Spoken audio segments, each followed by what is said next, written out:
You stand on the battlements as the last color drains from the western sky, and the cold begins its slow, patient descent. This is the hour when day workers retreat to warmth and firelight, when the castle draws inward like a creature folding its wings, and you step forward into the peculiar solitude that belongs only to those who guard the night. The stone beneath your feet still holds a ghost of the sun's warmth, but you know this comfort is brief, a loan that will be called in fully before the first stars settle into their familiar patterns overhead. The wind moves differently at this height. Down in the bailey, it swirls and eddies, caught by walls and corners, breaking itself into harmless gusts that tug at hanging laundry and make the chickens complain. But here, 3 stories above the courtyard, the wind travels unimpeded across the exposed walkway, and it carries with it the smell of distant fields, the mineral scent of the river valley, and the particular sharpness that comes only when winter begins to remember its own strength. You adjust the weight of your cloak, thick wool, oiled against the damp, heavy enough that it becomes both burden and blessing as the hours accumulate. The fabric is coarse against your neck, and there is a patch near your left shoulder where the weave has thinned from years of friction against armor, against the stone merlins you lean upon during the longest stretches of darkness. This is not your first watch, nor your 100th. You have stood this post through all seasons, through the brief, luminous nights of summer when darkness barely settles before dawn begins its encroachment, and through the winter nights that stretch so long they seem to contain multiple lifetimes, each one slower and colder than the last. You have learned the particular character of cold as it manifests here on these walls. How it is not a single thing but a progression, a conversation between your body and the air, between the stone and the wind, between stillness and the small movements that keep blood flowing and fingers capable of gripping a spear shaft. The castle behind you and below you breathes with the quiet rhythms of evening settlement. From the great hall, muffled by thick walls and distance, comes the low murmur of voices, the occasional burst of laughter that sounds thin and remote in the open air. The kitchens have banked their fires to coals that will burn through until morning, and the bread ovens radiate heat into the small courtyards where off-duty soldiers sometimes gather, standing close to the warm stone, speaking in low voices, or simply absorbing the warmth in silence. You will visit those spaces later, during the prescribed moments when you may step briefly away from your post. But for now your place is here, at the northwestern corner of the wall walk, where the view extends across the approach road and the open ground that must never go unwatched. The mail you wear beneath your tunic has taken on the temperature of the air, and through the padding of your gambeson you can feel its cold presence, a second skin of iron that draws heat from your body with patient persistence. You shift your shoulders, settling the weight more evenly, a movement you have performed so many times it has become as automatic as breathing. The spear in your hand is ash wood, seasoned and straight, its shaft worn smooth by many hands before yours. During summer watches you might rest it against the wall, but in the cold you keep it in hand, knowing that fingers left too long without purpose will stiffen and ache, that small movements sustained are better than stillness followed by sudden demand. Your partner for this watch is Oswin, a man perhaps 10 years your senior, whose beard has gone gray at the corners and whose eyes have the particular steadiness that comes from having seen enough that surprise has become a rare visitor. He stands at the next tower, 20 paces to your right, a dark shape against the fading sky, motionless as a carved figure except for the small adjustments, the slight shifts that you recognize as the same continuous negotiation with cold and stillness that occupies your own body. You will not speak often during the night. The distance and the need for silence prevent easy conversation, but his presence is a constant point of reference, a human landmark in the darkness, and you find reassurance in the simple fact of his watchfulness paralleling your own. The light continues its slow withdrawal. The sky does not darken all at once but moves through stages, each one subtly different from the last. First the blue deepens, becomes richer, more saturated, and the few clouds that drift across the dome of the sky turn rose and amber, holding the sun's light long after the actual disk has dropped below the horizon. Then comes a brief period when the western sky glows with a peculiar luminosity, a light that seems to emanate from the air itself rather than from any visible source, and the landscape below transforms into simplified shapes, all detail dissolved into masses of gray and darker gray. The trees along the river become a single serpentine shadow. The road fades until you know its location more from memory than from sight. This is when your eyes begin their adjustment, a process that cannot be rushed, that requires patience and a willingness to let vision soften, to stop looking directly at things and instead allow the periphery to inform you. You have learned that night sight is not like day sight, that the stars and the moon provide more illumination than seems possible, but only if you do not demand that they perform like the sun. In full darkness, you will be able to see movement at considerable distance, will be able to distinguish a walking man from a wandering animal, will be able to count riders and gauge their pace. But this ability comes gradually, and any glance at a torch or lantern will steal it away for long minutes, leaving you blind precisely when blindness is most dangerous. So you guard your darkness, you cultivate it. When you must descend briefly to the guardroom, you keep your eyes averted from the fire, looking at the dim corners, accepting the warmth but protecting your night vision as carefully as you would protect your weapons. The other guards understand this without need for explanation. Those preparing to take the watch move in the shadows, while those newly relieved crowd close to the fire, blinking and rubbing their faces, surrendering gladly to the light they have been denied. The first stars appear, not all at once, but in order of their brightness. There is the North Star, constant and reliable, the point around which all other stars seem to turn during the long wheel of night. There are the familiar constellations, patterns you learned as a child, whose names and stories vary depending on who taught them, but whose shapes remain constant. You do not navigate by stars in the way that sailors must, but they serve as a clock of sorts, their positions marking the passage of hours more reliably than any estimation. When a certain star reaches its apex, you know the night is half spent. When another constellation touches the eastern horizon, you know dawn is no longer a distant hope, but an approaching certainty. The cold settles in earnest now. It has been present all along, but in these first hours after sunset it transforms from an abstract quality into something concrete and specific, something that requires acknowledgement and response. You feel it first in your extremities, fingers, toes, the tip of your nose, the edges of your ears. These are the places where blood flows thinnest, where the body's core warmth arrives diluted and insufficient. You flex your fingers around the spear shaft, making a fist and releasing it, repeating this small exercise that keeps the blood moving. You shift your weight from foot to foot, a subtle rocking motion that looks like stillness from any distance but engages the large muscles of your legs, generating heat through movement so slight it costs almost no energy.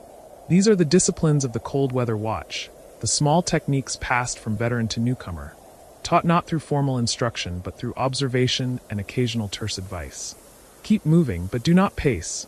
Pacing attracts attention and, more practically, tires you before the night is half finished. Breathe through your nose when possible. The cold air passing through your nostrils warms slightly before it reaches your lungs, and this small conservation of heat matters over the course of hours.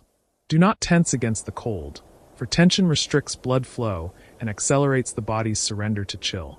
Instead, accept the cold, acknowledge it, and focus your effort not on denying its presence, but on maintaining the specific warmth of hands and feet, core and head, the critical regions that must remain functional.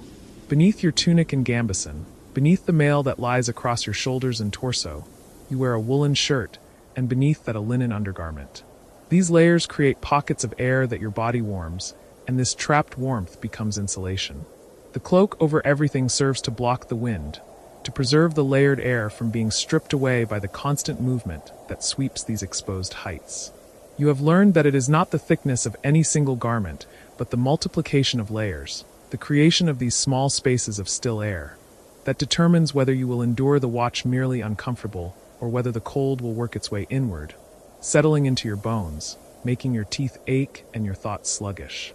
Your legs are covered in woolen hose, cross-gartered to keep them taut against your calves and thighs, and your boots are leather, lined with felt that has been treated with tallow to shed moisture. Dry feet are essential. You learned this truth early, during a spring watch when rain had soaked through your boots and the night temperature dropped. The cold that came then was different, more aggressive, more dangerous. Your feet became numb, then began to ache with a deep, persistent pain, and when you were finally relieved you could barely walk. It took days before the feeling fully returned, and you were fortunate. You have known men who lost toes to such exposure, the flesh simply dying from lack of blood, from cold that penetrated too deep and remained too long. So you tend to your boots as carefully as you tend to your weapons. You oil them regularly, checking the seams for weakness, and you change the felt linings when they become compressed and thin. You wear them loose enough that they do not restrict circulation, but tight enough that they do not rub. These details, small and mundane, are the difference between a watch that is merely endured and one that leaves you damaged. The darkness is nearly complete now. The last gray light has faded from the western sky, and the world has transformed into a place of subtle variations in blackness. The wall beneath your hand, solid, rough stone, each block fitted to its neighbors with such precision that the joints are barely perceptible even by touch, has become the primary reality, the axis around which everything else arranges itself. The open air before you and the drop beyond the wall are present as absences, as spaces where stone is not. You know the layout perfectly, could walk this entire circuit blind without misstep, but the darkness still requires adjustment, a recalibration of senses, a shift in how you interpret the information your eyes and ears provide. Sound travels differently in the cold night air. Voices carry farther, and you can hear conversations from the barracks below with startling clarity, though the words themselves are indistinct, blurred into a murmur of human presence. The creak of a shutter somewhere in the castle's residential quarters reaches you across distance that should render it inaudible. From far off, perhaps from the village that clusters at the castle's foot, comes the bark of a dog, sharp and singular, followed by silence. Later, if you are fortunate, you might hear the call of an owl hunting the fields or the strange, eerie cry of a fox, sounds that startle newcomers but have become, for you, part of the ordinary tapestry of night. You breathe, and your breath plumes white before your face, a small cloud that dissipates quickly in the moving air. This visible exhalation is one of the markers by which you measure the cold. Early autumn watches produce barely a wisp. Deep winter watches create clouds so thick they briefly obscure your vision. Tonight the plumes are substantial, but not yet the dense fog of true cold. The winter is young. The worst is still ahead. You have learned the shape of cold now, the way it moves through wool and leather as though neither exists, the way it settles into your bones with a patience that feels almost deliberate. The courtyard behind you holds the last warmth of the kitchens, a memory already fading as you climb the narrow stone steps that wind upward through the thickness of the castle wall. Your hand trails along the inner wall, fingers catching on mortar worn smooth by decades of other hands, other guards who have made this same ascent in darkness, in winter, in the small hours when the body wants nothing more than to surrender to sleep. The steps are uneven, each one shaped slightly differently by the mason's hand and by time itself. You know them now, after weeks of this rotation, know which ones sit higher than the others, which corner holds a depression where water pools after rain and freezes into a slick mirror in weather like this. Your feet find their rhythm without thought, the careful placement that keeps you from stumbling, from making the sharp crack of boot on stone that would echo down through the guardroom below and mark you as careless, as new to this work. The sergeants listen for such sounds. They miss very little, even in their half-sleep by the brazier. The stairwell smells of stone and damp, and the particular mineral cold that comes from places the sun never reaches. Somewhere above, you can hear the low murmur of voices, the guards you are coming to relieve, speaking in the hushed tones men use when the night is deep and words feel like an intrusion upon something vast and listening. You recognize one voice, the rolling consonants that mark Bjorn as a man from the northern reaches, where winter comes early and stays late, and the people have made a kind of peace with darkness that those from southern holdings never quite manage. He will have stories, if you ask, about watches kept in towers where the wind came straight off the ice fields, where a man could lose fingers to frostbite in the time it took to complete a circuit of the walls.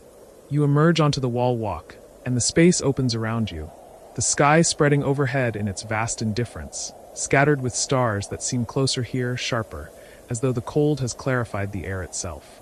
The wind meets you immediately, not the brutal gale of storms but the steady, persistent push of winter air moving across open country and finding no obstacle until it reaches these stones, these walls, and you standing upon them. It carries the scent of snow, though none is falling now, and something else, something green and distant that might be the forest that stretches north beyond the fields, the great wood where the lords hunt boar and deer when the season turns. Bjorn stands near the Merlin, his silhouette broad and solid against the lesser darkness of the sky. Beside him, young Thomas shifts from foot to foot, his breath coming in small clouds that dissipate quickly in the wind. Thomas is barely 18, still growing into his frame, his hands too large for the rest of him, his face holding that unfinished quality of youth despite the beard he has been trying to cultivate for months. He looks cold in a way that Bjorn does not, his shoulders hunched slightly forward, his arms wrapped around himself beneath his cloak. Quiet night. Bjorn says as you approach, his voice low and textured like gravel settling. He does not turn to look at you, keeps his eyes on the darkness beyond the walls, on the fields that stretch away toward the village, toward the river, toward all the vulnerable places that these stones exist to protect. Cold, though, gets into the joints. You take your place at the wall, feeling the solidity of the stone beneath your palms, the crenellations worn smooth in places, rough in others where newer repairs have been made.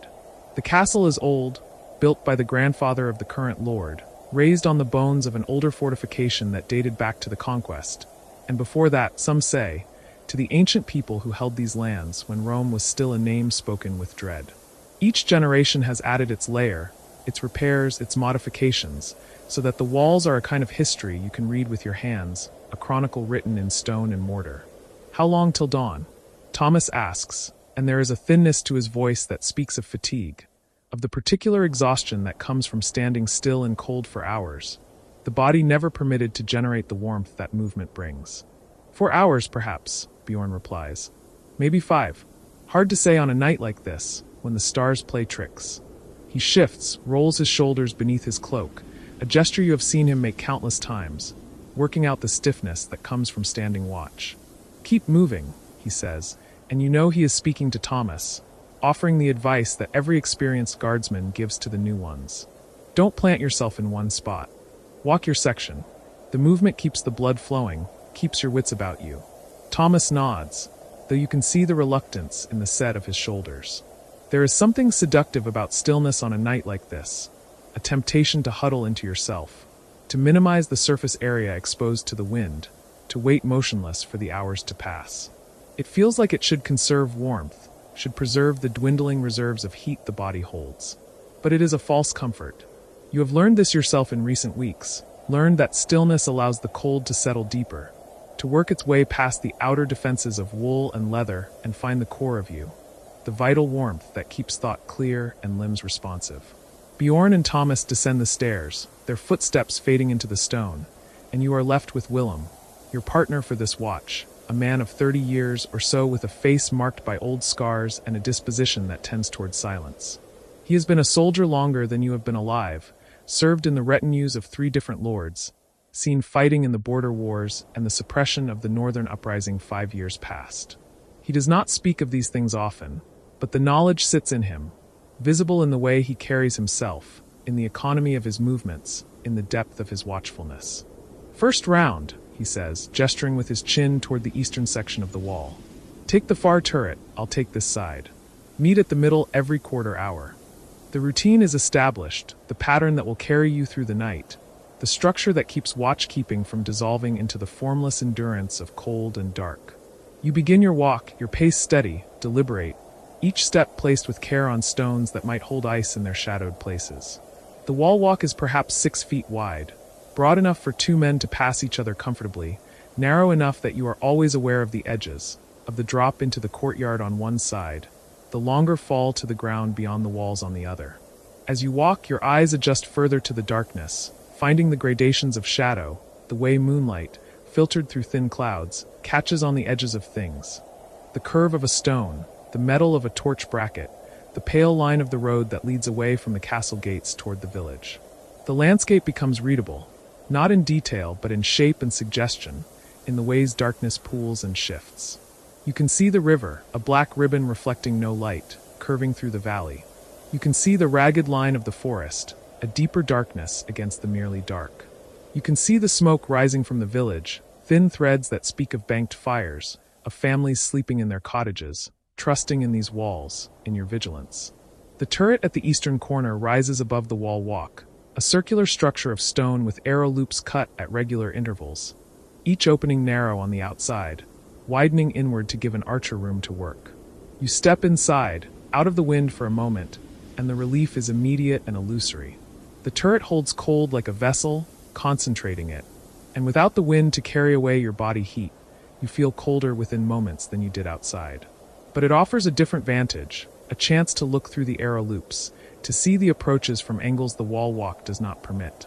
You place your eye to one of the loops, feeling the cold of the stone against your cheekbone.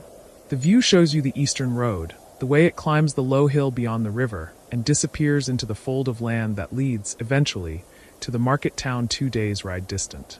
Nothing moves on that road. Nothing has moved on it for all the nights you have stood this watch. And yet you look, because looking is the work, because vigilance is not about what you see but about the readiness to see, about maintaining that edge of attention that might catch the one night when something does move, when the darkness holds threat instead of merely cold. You complete your circuit and return to the midpoint, where Willem waits, his back to a Merlin, his eyes scanning the fields below. He nods as you approach, but does not speak. Words are not needed for this exchange. Your presence confirms that your section is clear, as his presence confirms the same for his. Together you stand for a moment, sharing the small lessening of isolation that comes from another human presence, before turning again to walk your separate rounds. The rhythm establishes itself, the pattern of walking and watching, of brief meetings and longer solitudes. Time loses some of its familiar texture, becoming something measured not by the clock's divisions but by the number of circuits completed, by the subtle changes in the quality of darkness, by the gradual deepening of cold as the night moves toward its coldest hour. That time just before dawn when the body's reserves are lowest and the world seems most inimical to life. Your mind begins to wander, which is both the danger and the mercy of this work. The danger because a wandering mind might miss the signal, the sound, the movement that means threat. The mercy because without some mental escape, the hours would be unendurable. The cold and tedium would break attention as surely as terror or violence. You have found a balance, a way of letting your thoughts drift while maintaining a background awareness. A part of your consciousness always tethered to the work, always listening, always watching. You think of the great hall, of the fire that will be burning there in the massive hearth, flames tall enough to roast an ox whole. Heat radiating into the space with such force that men can sit 10 feet distant and still need to turn their faces away periodically to let their skin cool. You think of the kitchen, where the ovens are never fully cold, where the cooks sleep on pallets near the banked embers and wake warm enough to begin their work without the painful transition from icy sleep to activity. You think of the Lord's chambers, where braziers burn all night tended by servants, where tapestries hang on the walls not for beauty alone, but for the pockets of still air they create, the insulation they provide against the cold that seeps through stone. And you think of the barracks where you sleep when your watch is done, the long room with its rows of beds, the single brazier that provides heat enough to keep water from freezing but does little else, where men sleep in their clothes, under piles of blankets and cloaks, sometimes two to a bed for warmth. No shame in it, only the practical calculation of survival through winter. You think of the moment when your watch will end, when you will descend those stairs and cross the courtyard and enter that room and find your bed and let sleep take you, that dropping away into darkness that feels like a kind of mercy, like surrender to something benevolent. But those thoughts are hours away still. Between this moment and that relief stretches the continuation of cold, of walking, of watching. You pass Willem again at the midpoint. This time he speaks. "Heard the sergeant talking earlier," he says, his voice a rumble barely louder than the wind. "Says there might be trouble come spring. Raiders from across the border, testing defenses while the Lord is away at court." You nod, though the information feels distant, abstract. Spring is months away, a season so remote as to be almost mythical from this perspective of deep winter. The border, the raiders, the politics of lords, all of it belongs to a world that operates in warmth and daylight, that seems to have no connection to this immediate reality of stone and cold and darkness. "We'll be ready," you say, because it is the thing to say, the small ritual of assurance that soldiers offer each other. Willem grunts, a sound that might be agreement or skepticism or simply acknowledgement that you have spoken. He turns to walk his section, and you turn to walk yours, and the night continues its slow unfurling. Halfway through your next circuit, you pause at a spot where the wall walk widens slightly, where a previous generation placed a small alcove, perhaps intended for storage, perhaps simply a quirk of construction. Someone has left a basket here, covered with a cloth. You lift the cloth and find bread, hard and dark, and a small clay jug stoppered with wax. The bread is perhaps a day old, the kind the kitchen makes in vast quantities, dense and heavy, designed to sustain labor through long hours. The jug holds ale, and though it is cold, it is not frozen, which means it was placed here recently, perhaps by one of the men you relieved, perhaps by one of the kitchen workers who understand what it means to stand watch through winter nights. This is not official provision. The castle supplies rations at set hours, meals taken in the hall or the guardroom at the changing of watches. But soldiers, like all people who work through the night, develop their own systems, their own networks of small mercies. Someone has left this food knowing that others will find it, will need it. Sometime in the coming days, you or Willem or one of the others will leave something similar, continuing the chain of small kindnesses that makes this work bearable. You break off a piece of bread and eat it slowly, letting your saliva soften it, feeling the weight of it settle in your stomach, the substance of it. The ale is bitter and yeasty, and you take only a small mouthful, enough to wet your throat, not enough to dull your senses. You replace the cloth and continue your walk, feeling fractionally warmer, fractionally more capable of enduring the hours ahead. The stars will slowly overhead, their positions shifting in the incremental way that marks the passage of time when no other measure is available. You begin to recognize certain patterns, certain groupings that you have learned to watch, not because you know their names or their stories. That knowledge belongs to sailors and scholars. But because you have noticed which stars sit where at which hours, have built your own rough clock from their movements. That bright one there, the one that seems to sit directly above the northern tower at the start of your watch, has moved perceptibly to the west, perhaps a hand's width, perhaps slightly more. Which means an hour has passed, perhaps two. Which means the night is moving, time is moving, that dawn, however distant, is coming. You find yourself thinking about the men who have stood watch on these walls across the years, across the generations since the stones were first raised. Hundreds of men, perhaps thousands, each serving his rotation, each enduring his nights of cold and vigilance. Most of their names are lost. The stones do not remember them.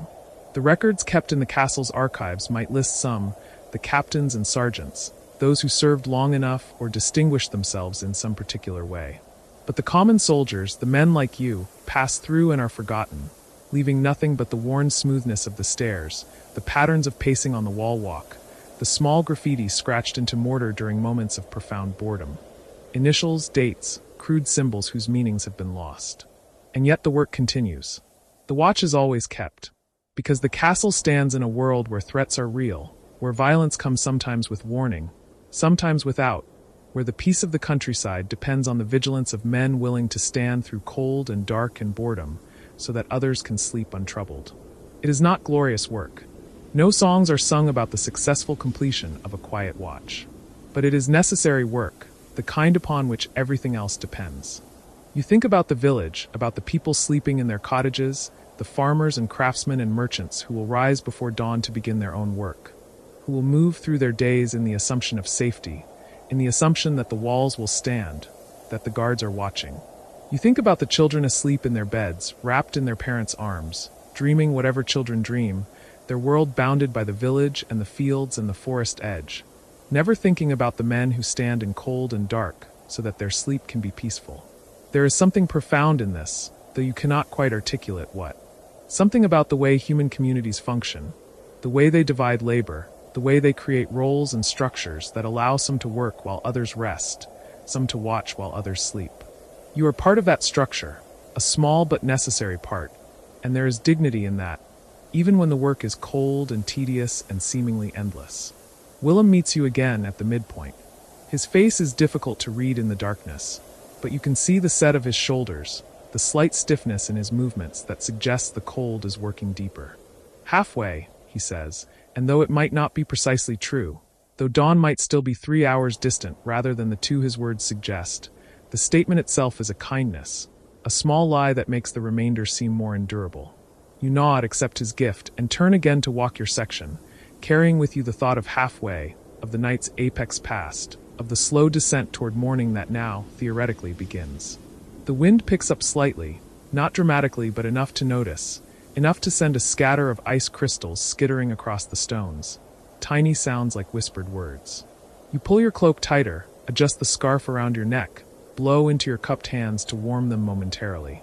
Your fingers ache with cold, not painfully yet but with the warning ache that says care must be taken, that frostbite waits in the wings for the careless or unprepared. This is the knowledge that experience brings, the accumulation of small lessons learned night after night, winter after winter.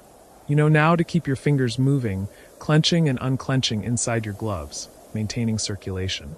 You know to keep your face covered except for your eyes, to breathe through the cloth of your scarf so that the moisture of your breath warms the air before it enters your lungs. You know to keep moving, to never stand still for more than a few moments, to walk even when nothing requires walking. because movement generates heat and heat is life. You know too the signs of a man who has stood watch too long, who has pushed past the point of cold into the dangerous territory beyond. The stumbling gait, the slurred words, the strange euphoria that comes before the final shutdown of the body's systems. You have seen this twice in your months with the garrison, have seen men pulled from the walls and carried to the fire, their skin bone white, their extremities already dying from lack of blood flow. One man recovered. The other lost 3 fingers and part of his left foot to the surgeon's knife, the flesh already black and dead, poisoning the living tissue around it. The memory sharpens your attention, pushes back the dreamy quality that was beginning to settle over your thoughts. You are not in danger yet, not close to it, but vigilance must be maintained not only outward toward the darkness beyond the walls, but inward toward your own state, your own capacity to continue this work safely. You complete another circuit, and another, the repetition becoming almost meditative, a kind of moving prayer. Step, step, step, turn, step, step, step, turn. Scan the darkness, note the unchanging landscape, mark the stars' slow rotation. Meet Willem, exchange a few words or none, part again to walk the solitary sections. Find the rhythm, sink into it, let it carry you forward through the hours. Somewhere in the castle below, a dog barks, the sound sharp and clear in the cold air, then falls silent. The animals feel this cold differently than humans do, their bodies closer to the ground, their fur thick, but their shelters often inadequate. The castle dogs, the massive mastiffs kept for hunting and for defense, sleep in the kennels with straw piled deep for warmth. The kitchen cats, the hunters of mice and rats, curl into balls in whatever warm corners they can find, near ovens, near sleeping bodies, wherever heat gathers. Even they, with their furred coats and their wild efficiency, seek warmth, seek relief from the cold that presses down on everything.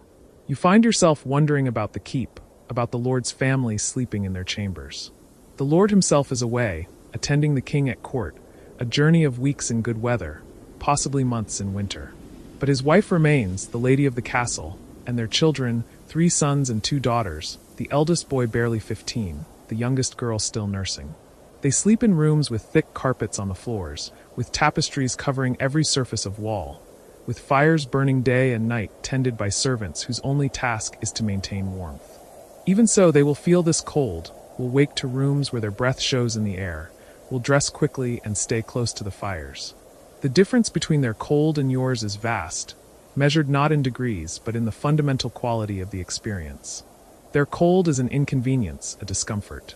Yours is a condition of labor, a thing to be endured as part of the work, a reality that shapes every moment of these winter watches. Yet both of you, lady and guardsman, live within the same walls, protected by the same stones, part of the same intricate structure of medieval life that assigns to each person their role, their burden, their place in the order of things. You do not resent this difference, or if you do, the resentment is so small, so familiar, that it has become part of the background texture of your thoughts, no more remarkable than the cold itself. You were born to a family of free farmers, people who held their land from the Lord in exchange for rents and occasional labor. You might have stayed with that work, might have spent your life behind a plow, marking the seasons by planting and harvest. But you were a 3rd son, and the holding could not support 3 families, and so you came to the castle at 16, joined the garrison, took up the work of arms. It is a better life than many have, and you know this. You are fed regularly, fed well enough that you do not go hungry even in deep winter when the stores run low. You are housed and clothed. You receive small wages, a few coins that you save toward some vague future, some possibility of land or a shop or a trade learned well enough to practice independently. And you are learning skills that have value. The use of weapons, the discipline of watchkeeping, the habits of vigilance and endurance that make a man reliable in the eyes of those who hire labor. On spring and summer nights, this work can even be pleasant, the air warm and soft, the sky vast and beautiful, the world quiet in a way that feels peaceful rather than ominous. But winter watches are the price paid for those easier seasons, the hard kernel at the center of this work, the test that separates those who will continue from those who will find other employment, other ways to earn their bread. You reach the eastern turret again and pause, looking out through one of the arrow loops toward the road. The moon has emerged more fully from the clouds now, and its light silvers the landscape, picking out details that were invisible before. You can see the individual trees at the forest edge, their bare branches intricate as lace against the sky. You can see the stone bridge that crosses the river, its single arch graceful and solid. You can see the chapel in the village, its small tower marked by the cross at its peak. And you can see, far to the east, the first suggestion of something that is not quite light, but is no longer full darkness, the faintest thinning of the night, the earliest intimation of dawn still hours away but coming, inevitably coming. The sight lifts something in you, some weight you were not fully aware of carrying. Dawn is coming. Morning is coming. The end of this watch is coming. You will descend these stairs and cross the courtyard and return to the guardroom where new men will take up the work. You will eat hot porridge and drink warm ale and feel your fingers and toes burn as blood returns to them. You will climb into your bed and pull the blankets over your head and sleep the deep, dreamless sleep of exhaustion. And when you wake, the sun will be high and the day half gone, and you will have hours of warmth before the next watch begins. But first, the remainder of this night. First, the continuation of cold and walking and watching. First, the completion of the work you have been assigned, the duty you have accepted. You turn from the arrow loop and continue your circuit, your steps steady, your eyes scanning the darkness, your body moving through the cold with the practiced efficiency of one who has learned what this work requires. Behind you, the stars continue their slow rotation. Below you, the castle sleeps. Beyond the walls, the world lies quiet under winter's hand. And you walk and watch and endure, as guardsmen have always done, as they will continue to do long after your name has been forgotten, long after these particular stones have crumbled and been replaced by newer walls, by other defenses, by whatever structures future generations raise against the darkness that always, in every age, presses close and must be held at bay by those willing to stand watch through the long, cold night. You stand at the junction where the eastern curtain wall meets the great tower, and from here the bailey spreads below you like a sleeping animal, all shadow and muted geometry.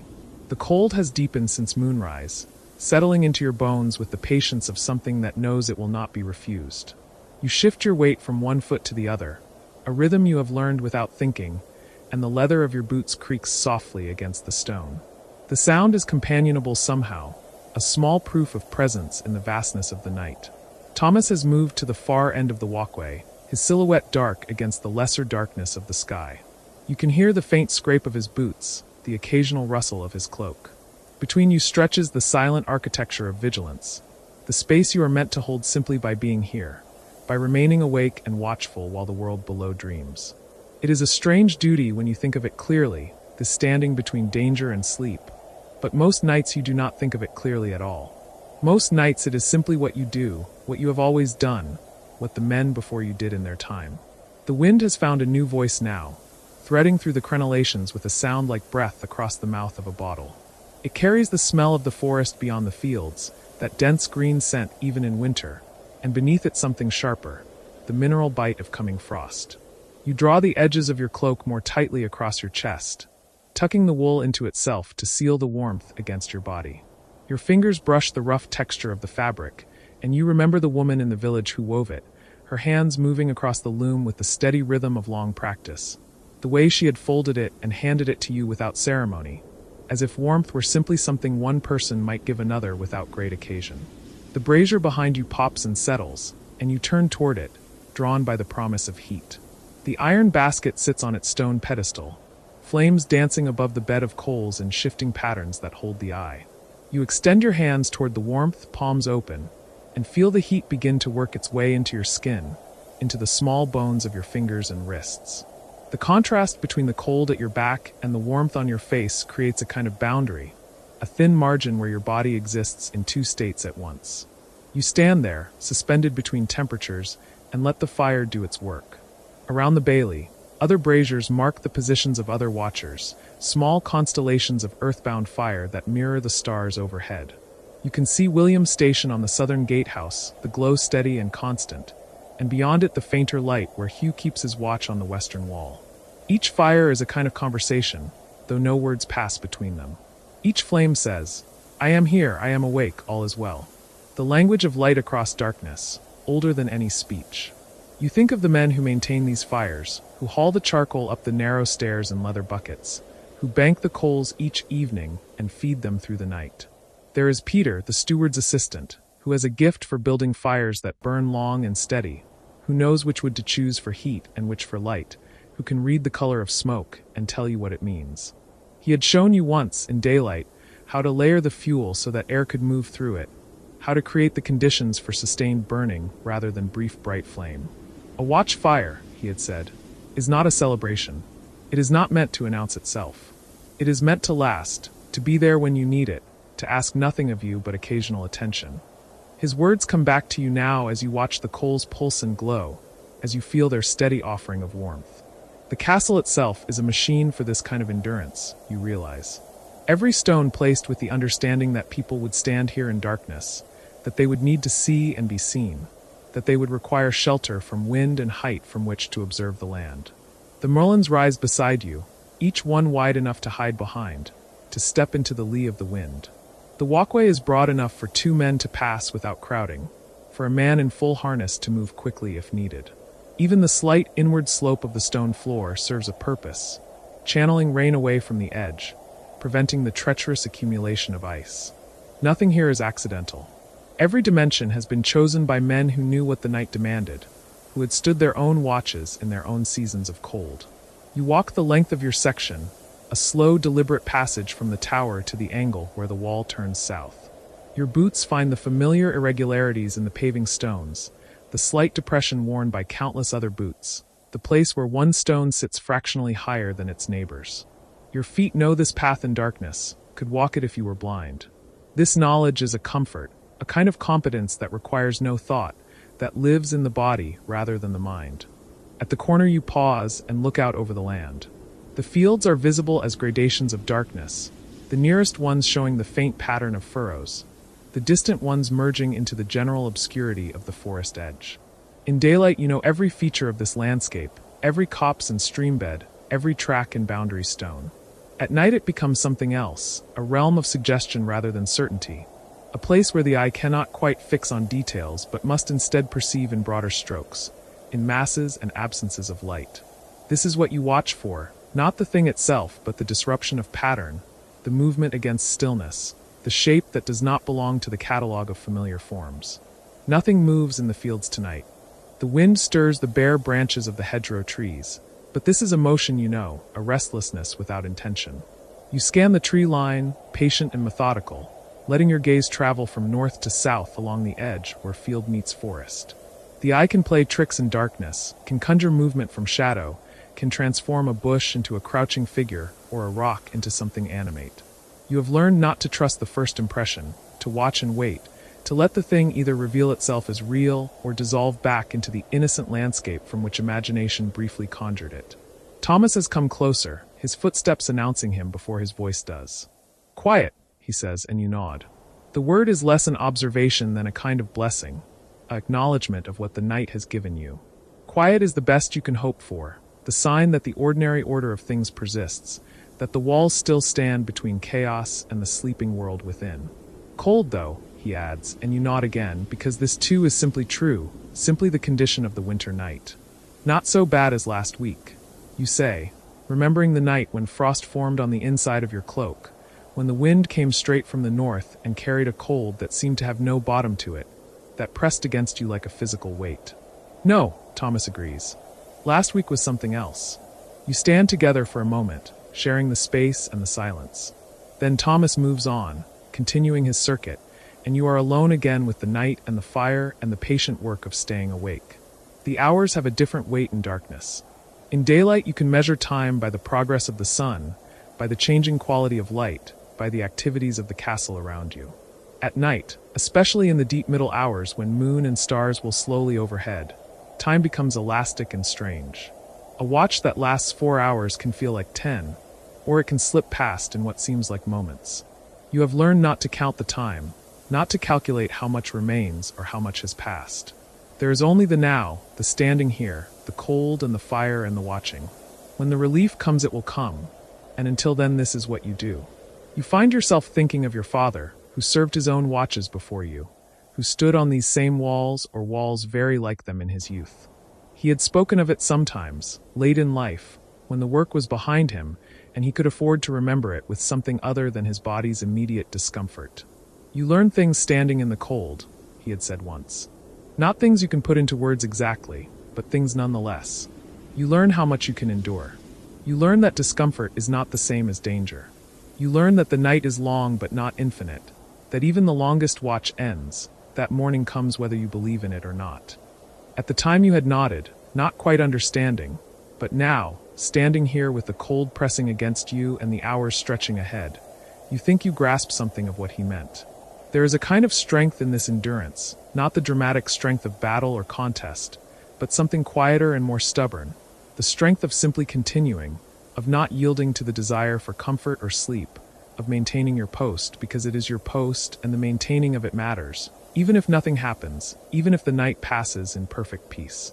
The brazier needs attention, and you turn to it, taking up the iron rod that leans against the wall. You stir the coals, breaking apart the crust that has formed over them, allowing air to reach the hot core beneath. Fresh flame licks up, yellow and eager, and the fire brightens. You add a few pieces of charcoal from the bucket, placing them carefully to maintain the bed's structure, and watch as they begin to glow, their surfaces coming alive with crawling patterns of light.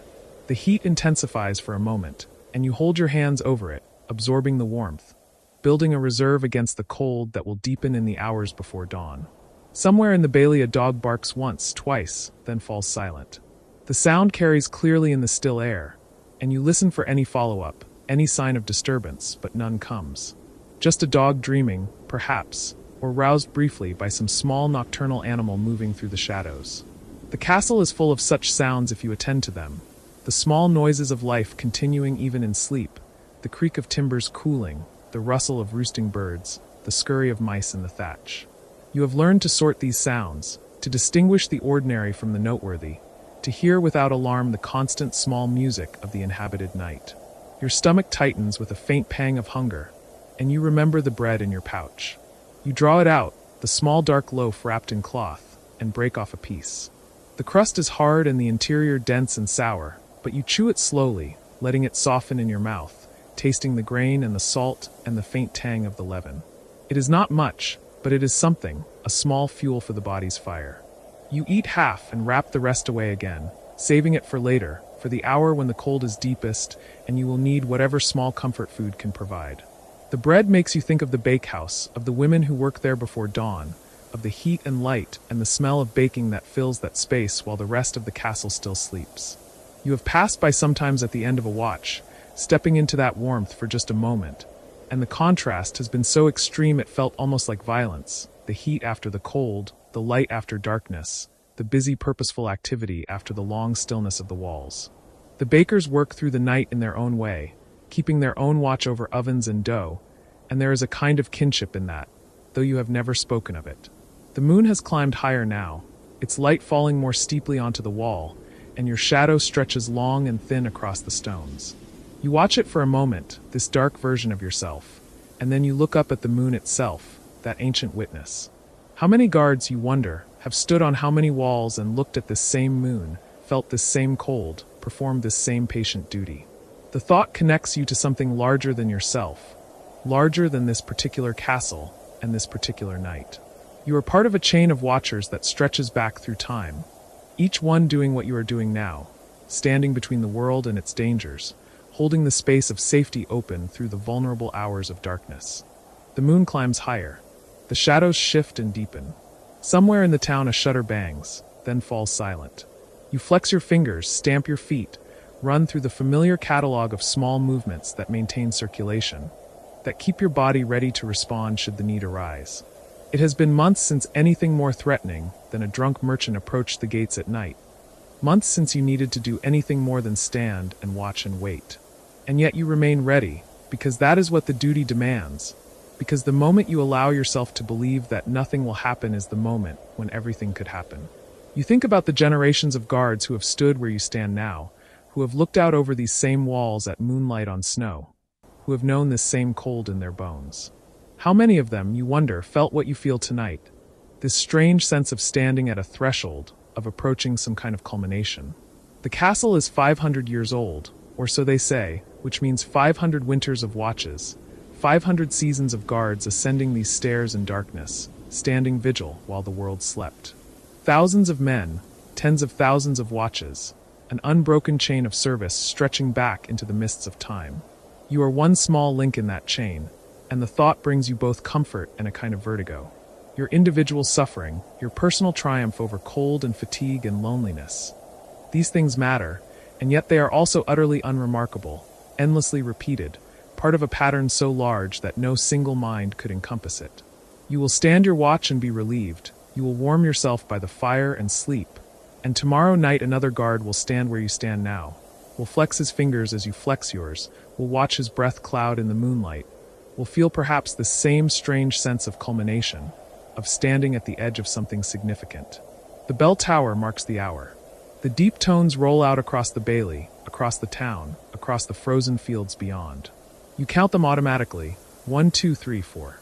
4 hours into the watch. 4 hours remaining. The exact midpoint, the hinge on which the night turns. Behind you lies exhaustion. Ahead lies endurance. Behind you lies the memory of warmth. Ahead lies the promise of its eventual return. You hear footsteps on the stairs and turn to see Walter emerging from the tower's interior, his broad frame wrapped in his distinctive red cloak, his beard white with frost where his breath has frozen in the coarse hair. Walter, who has stood watches for 20 years, who knows every stone of these walls, who has taught you more than any other guard about the subtle craft of endurance. He nods to you as he approaches, his eyes crinkling in a smile you can read even in the moonlight. "Cold enough for you?" he asks, his voice low and rough with the night's silence. "I've known colder," you say, though you're not entirely certain this is true. Walter laughs softly. "Ah, you have. But not much colder, I'd wager." He moves to stand beside you at the parapet, looking out over the moonlit landscape with the easy posture of a man completely at home in his surroundings, regardless of how harsh those surroundings might be. "I remember a night," he says after a moment. "Must be 15 years back now, when it got so cold that the wine in the guardroom froze solid. Ice in the barrels. We had to chip pieces off and melt them in our mouths if we wanted a drink. You've heard this story before, or versions of it, but you don't mind hearing it again. The stories are part of the fabric of the watches, threads that connect one guard to another, one winter to the next. The captain that year," Walter continues, "old Reynold, mean as a snake but hard as iron. He came up to check on us around midnight and found young Peter nearly frozen stiff, couldn't even speak anymore, just standing there shaking. Reynold took one look at him and sent him down, no argument, no mockery. Even he knew there was a line you didn't cross, a point where stubbornness became foolishness." Walter pauses, his breath clouding. "Peter lost 2 toes to frostbite. But he lived, and he kept serving. Couldn't march as well afterward, so they put him on gate duty, checking passes and such. He's still there, actually, though he must be near 60 now. The story unsettles you, though you're careful not to show it. 2 toes. The price of a single night's watch, a single instance of staying too long in the cold. You've been fortunate so far, you and your fellows. Chilblains, yes, and fingers so numb you couldn't feel them for hours after coming off watch, but nothing permanent, nothing that wouldn't heal. But the danger is always there, always waiting, a constant companion to every winter watch. Why do you think we do it? You ask Walter, surprising yourself with the question. Not just endure it, but choose it. You could have left years ago. Found easier work. Warmer work. Walter is quiet for a long moment, and you wonder if he's offended by the question, if you've overstepped some boundary. But then he sighs, a long exhalation that becomes a cloud of silver in the moonlight. "I ask myself that sometimes," he says. "Especially on nights like this, when the cold gets into your very marrow. I think there's a kind of clarity that comes with this work. Out here, in the cold and the dark, there's no room for pretense. You can't fool yourself about what you are or what you're capable of. The cold strips away all the comfortable lies we tell ourselves, leaves you face to face with the truth of your own limits." He shifts his weight, and you hear the creak of frozen leather. And when you push past those limits, when you stand through a watch that you thought would break you, there's a satisfaction in that. A knowing. You learn what you're made of, not in the abstract, but in the concrete reality of your own body's endurance. And that knowing, well, it stays with you. It becomes part of how you move through the world. His words resonate in the cold air between you, and you feel something settle in your chest, some piece of understanding clicking into place. This is why you've stayed. This is why, despite everything, you will continue to stand these watches. Not because they're easy or comfortable or even reasonable, but because they're real, because they demand everything you have, and in doing so reveal who you actually are beneath all the stories you tell yourself. Plus, Walter adds, his tone lightening, the pay is decent, and they feed us well enough. Never discount the practical considerations. You laugh quietly, and the sound feels good in your throat, a small rebellion against the cold's attempt to silence all joy. Walter stays with you for perhaps half an hour, his presence a comfort even though you exchange few words. Just standing together, two guards maintaining their vigil, is enough. When he finally moves to continue his rounds, checking on the other watchmen stationed around the walls, he claps you once on the shoulder, his hand heavy even through your cloak, and then he's gone, his footsteps fading back down the tower stairs. You're alone again, but you don't feel lonely. Walter's words have done something to the night, have transformed it somehow from an ordeal to be endured into something more like a meditation, a practice, a way of being that has its own integrity and value. The moon continues its arc across the sky. The cold deepens as the night wears on, settling into that profound chill that comes in the hours before dawn, when the earth has radiated away all the sun's warmth and nothing remains but the essential cold of winter, of stone, of night itself. Your body wants to sleep, sends up increasingly urgent signals that you should find shelter, find warmth, find rest. But you have learned to acknowledge these signals without obeying them, to thank your body for its concern while firmly maintaining your intention to remain alert and present. You stamp your feet, a steady rhythm that has become as automatic as breathing. You flex your fingers, rotate your shoulders, tense and release the muscles of your legs. These movements are a language you speak with your body, a constant conversation that says, "We will endure, we will maintain, we will not succumb." And then you see it, a flicker of movement at the edge of the tree line, perhaps half a mile distant. You go very still, your hand moving instinctively to the hilt of your sword. There, again, something moving in the shadows beneath the trees. Your heart accelerates, sending warm blood pumping to your extremities. This is what you train for, what all the endurance and all the watches prepare you for. This moment of potential danger, when everything suddenly becomes sharp and immediate. You watch the tree line intently, your eyes straining in the moonlight to make sense of what you're seeing. Another movement, and then another. Figures emerging from the forest, perhaps a dozen of them, moving slowly through the snow toward the road that leads to the town. You can't make out details at this distance, can't tell if they're armed or what their intentions might be. But they're approaching in the middle of the night, avoiding the main road, moving through the forest. All signs that suggest they're not innocent travelers seeking legitimate shelter. You turn and move quickly but quietly to the bell rope, give it 3 sharp pulls. The alarm sounds across the castle, loud and insistent, shattering the night's peace. Within moments you hear shouts below, see lights kindling in the guardhouse, hear the clatter of arms being taken up. The castle is waking, responding to your signal with the practiced efficiency of a garrison that knows its business. Captain Aldrich appears on the tower stairs, already fully armed, his face grim in the lamplight he carries. "Report," he says simply. You point toward the tree line, describe what you saw. Even as you speak, more guards are arriving, Walter among them, their eyes following your gesture to where the figures were moving. But the landscape is empty now. Whatever you saw has vanished back into the shelter of the trees, melted away at the sound of the alarm. Aldrich watches in silence for a long moment, his expression unreadable. You begin to feel a flutter of doubt. Did you see what you thought you saw? Was it perhaps just deer, or shadows, or the tricks that exhaustion and moonlight can play on the eyes? "There," Walter says suddenly, pointing. "At the road's bend. Movement." And he's right. You can see them now, silhouettes against the snow, moving away from the castle at speed, no longer attempting concealment. Definitely human. Definitely fleeing. "Bandits," Aldrich says with certainty. "Scouting the town, most like seeing what they might steal if we were less alert." He turns to you, and in the lamplight you see approval in his weathered face. "Good eyes. Good instincts. You may have saved lives tonight." He issues rapid orders, sending men to wake the town watch, to reinforce the gates, to make sure the would-be raiders know that this castle and this town are not easy prey. And through it all, you stand at your post, watching the road, watching the tree line, your heart still beating fast with the surge of purpose and danger. This is what the watches are for, you realize. Not just tradition, not just punishment, not just the simple mechanics of security. All those frozen nights, all that endurance, all that suffering, it builds something. It builds readiness. It builds the kind of attention that can spot trouble in the darkness, the kind of persistence that keeps you alert when every fiber of your being wants to sleep. the kind of commitment that makes you pull the alarm without hesitation, trusting your perception even when doubt whispers in your mind. The bandits do not return. The night passes into morning without further incident. But something has changed. The watch has proven its value in the most concrete way possible, and you have proven yourself in the process. When dawn finally breaks, pale and cold over the eastern hills, and your relief arrives to take your post, you descend the tower stairs with your head high, your exhaustion worn like a badge of honor.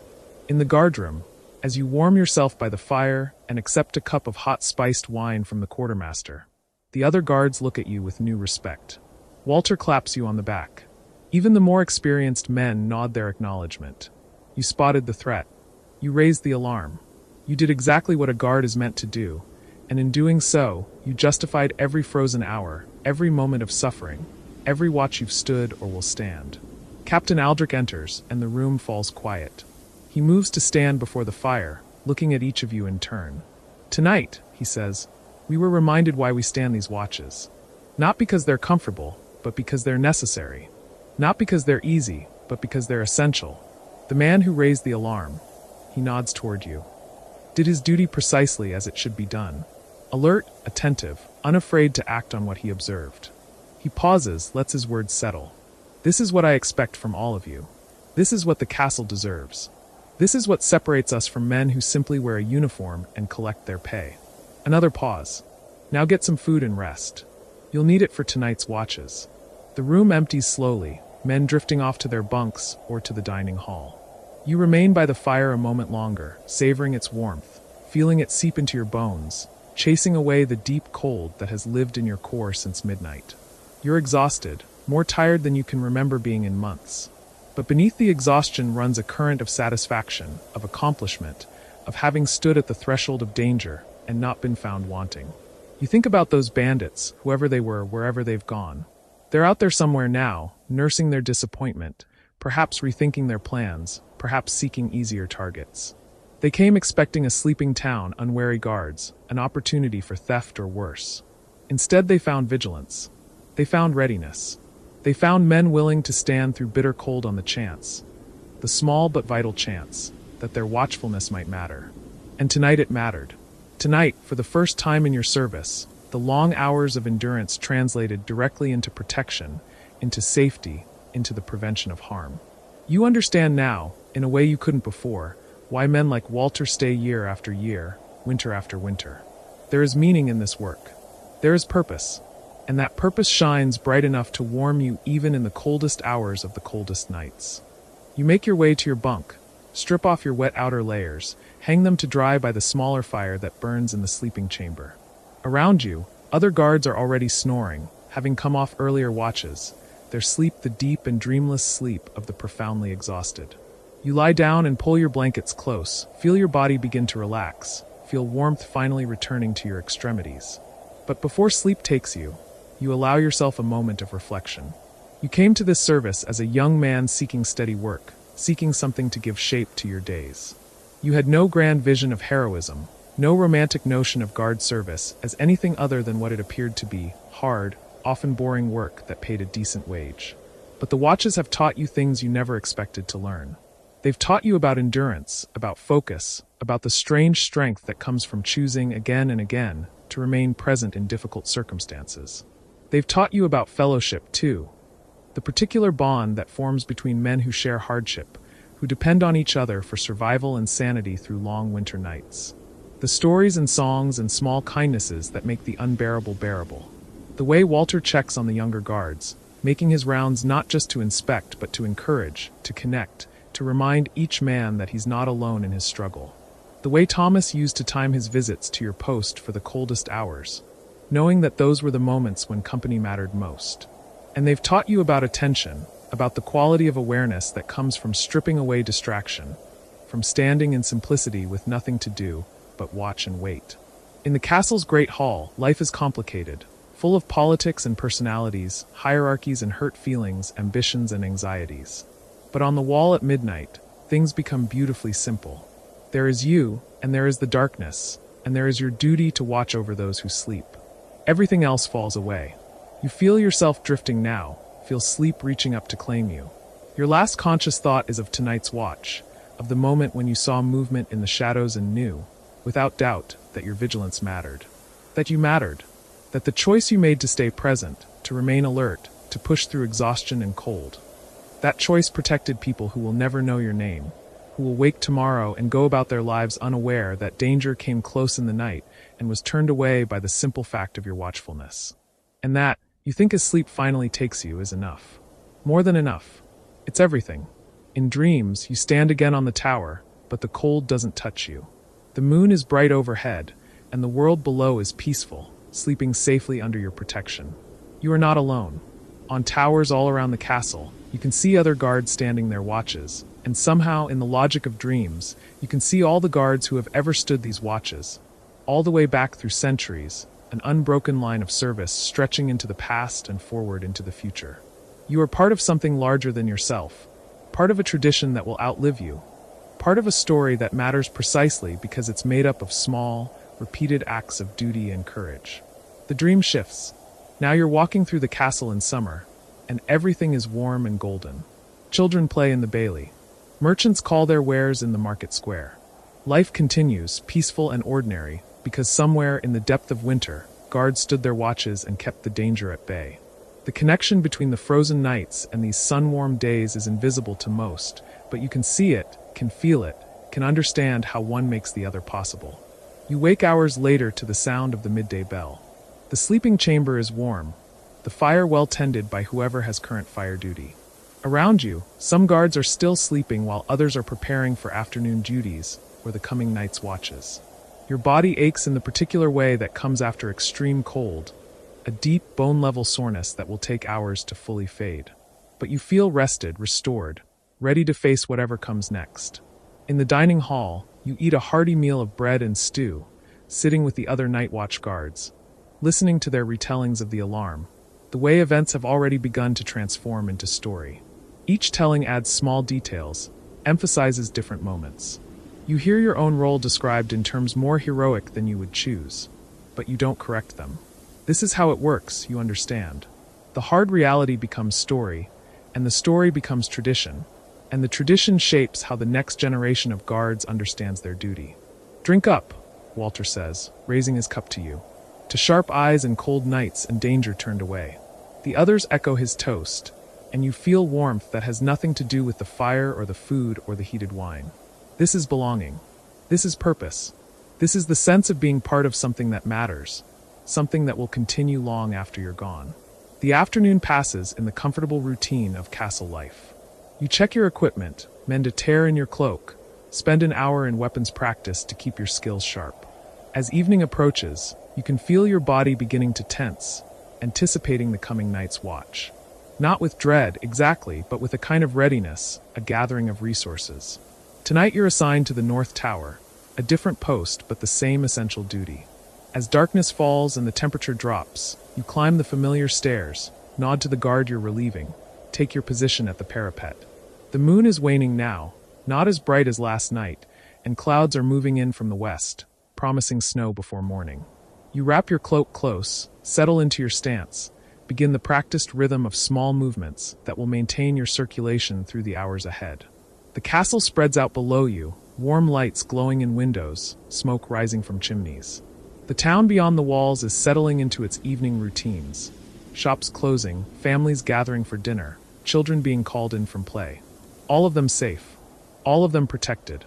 Not because of grand gestures or heroic battles, but because of the simple, patient act of standing watch through the long, cold nights. Staying alert. Staying present. Staying ready for the moment when vigilance might mean the difference between safety and disaster. The wind picks up, carrying the first scattered snowflakes. You watch them spiral down through the darkness, tiny crystals catching what little light remains. Beautiful and cold. Gentle and dangerous.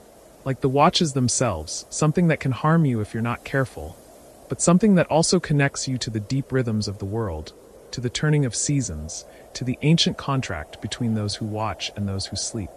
This is your life now. These watches, these walls, these cold nights and warm dawns.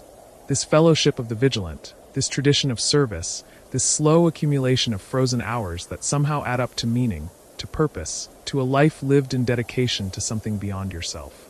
You flex your fingers. You stamp your feet.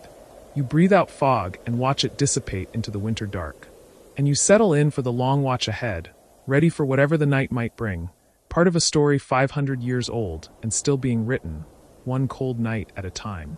The dawn you have been waiting for arrives not with fanfare, but with the smallest shift in the quality of darkness, a thinning at the edges of the world that you feel before you see.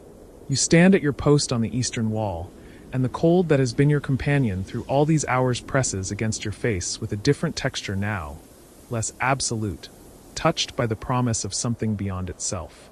Your breath still clouds the air before you, but the mist seems less dense, as though even it understands that the night's authority is waning. Behind you, somewhere in the courtyard below, you hear the creak of the well mechanism as the first servant draws water for the day. The sound carries with strange clarity through the pre-dawn stillness, each groan of wood and rope distinct and purposeful. You do not turn to look. Your eyes remain fixed on the horizon, on the place where sky and earth have begun their daily negotiation of separation. The stars that kept you company are fading now, not extinguished but merely outshone, retreating into a sky that shifts from black to deepest blue to something you cannot quite name. Your legs ache with the particular heaviness that comes from standing in one place too long, from shifting weight from foot to foot through endless hours. The cold has settled into your joints, a deep infiltration that you know will take most of the morning to fully release. Your fingers inside your gloves have gone beyond numbness into a kind of wooden insensibility, and you flex them slowly, carefully, feeling the painful return of sensation as blood remembers its pathways. The spear in your hand has become an extension of your arm, so long have you held it, and when you finally lean it against the Merlin beside you, your shoulder protests the change, the muscles locked into their accustomed position. The light grows with the patience of all natural things, indifferent to your exhaustion, to the way your eyes burn from staying open through the dark hours. You watch as the landscape below begins to emerge from shadow, each element revealing itself in turn. First the road, that pale ribbon stretching away toward the village and the world beyond. Then the fields on either side, their winter stubble catching the earliest light. The forest edge becomes visible next, that dark margin where the cultivated land surrenders to wilderness, and you study it with eyes that have learned to look for movement, for the displacement of shadow that might signal approach. But nothing moves except the wind, and even that seems to have gentled with the coming day. The bare branches of the distant trees sway with a rhythm that has become so familiar to you through this night that you could close your eyes and still see them, still feel their motion in your bones. A crow lifts from somewhere in those trees, a dark shape against the brightening sky, and you watch its flight with the attention you have given to every movement, every change, because that is what the watch requires of you. That is what you have offered through all these cold hours. Your attention, your presence, your willingness to stand between the sleeping and whatever might come from the dark. Behind you, you hear footsteps on the stairs, the measured tread of someone climbing the stone steps that lead up to the wall walk. You recognize the rhythm before you turn. Know it is Marcus coming to relieve you, his own night of interrupted sleep exchanged for your full night of wakefulness. He emerges onto the wall with a nod, his face showing the slight puffiness of someone roused from warm blankets, his own cloak wrapped tight against the morning cold. "Quiet?" he asks, and his voice carries the roughness of first speaking, of vocal cords not yet fully awakened. "Quiet," you confirm, and the word feels both true and insufficient, failing to capture the weight of the hours you have held, the cold you have endured, the strange peace that has come to you in the deepest part of the night when the world felt reduced to breath and stone and starlight. You give him the details that matter, the few small facts that constitute the record of your watch. The farmer from the valley passed through just after midnight, returning from the market town to the north. A fox crossed the road an hour before dawn, visible briefly in the moonlight. The wind shifted from north to northwest sometime in the small hours, bringing with it the smell of snow that has not yet fallen. Nothing else. No alarm. No threat. No reason to wake the captain or summon additional guards. Just the long, cold, ordinary miracle of a night passing without incident. The kind of night that goes unrecorded in histories, but makes all history possible. Marcus nods, accepting the watch from you with the same ritual formality that you accepted it from Geoffrey at sunset, though there are no words spoken now, no formal transfer of authority. You simply step back from the embrasure, and he steps forward, and the continuity of watchfulness remains unbroken. Someone is always looking out from these walls. Someone is always standing between the castle and whatever might come. This is the covenant that holds the world together, the unseen labor that makes sleep possible for those below. You pick up your spear, feeling its weight anew now that you are released from your post, and you move along the wall walk toward the stairs.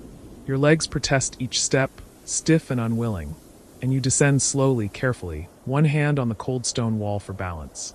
The courtyard below is still mostly dark, the sun not yet risen enough to spill over the eastern wall, but you can see the shapes of the buildings clearly now, each one emerging from shadow into definition.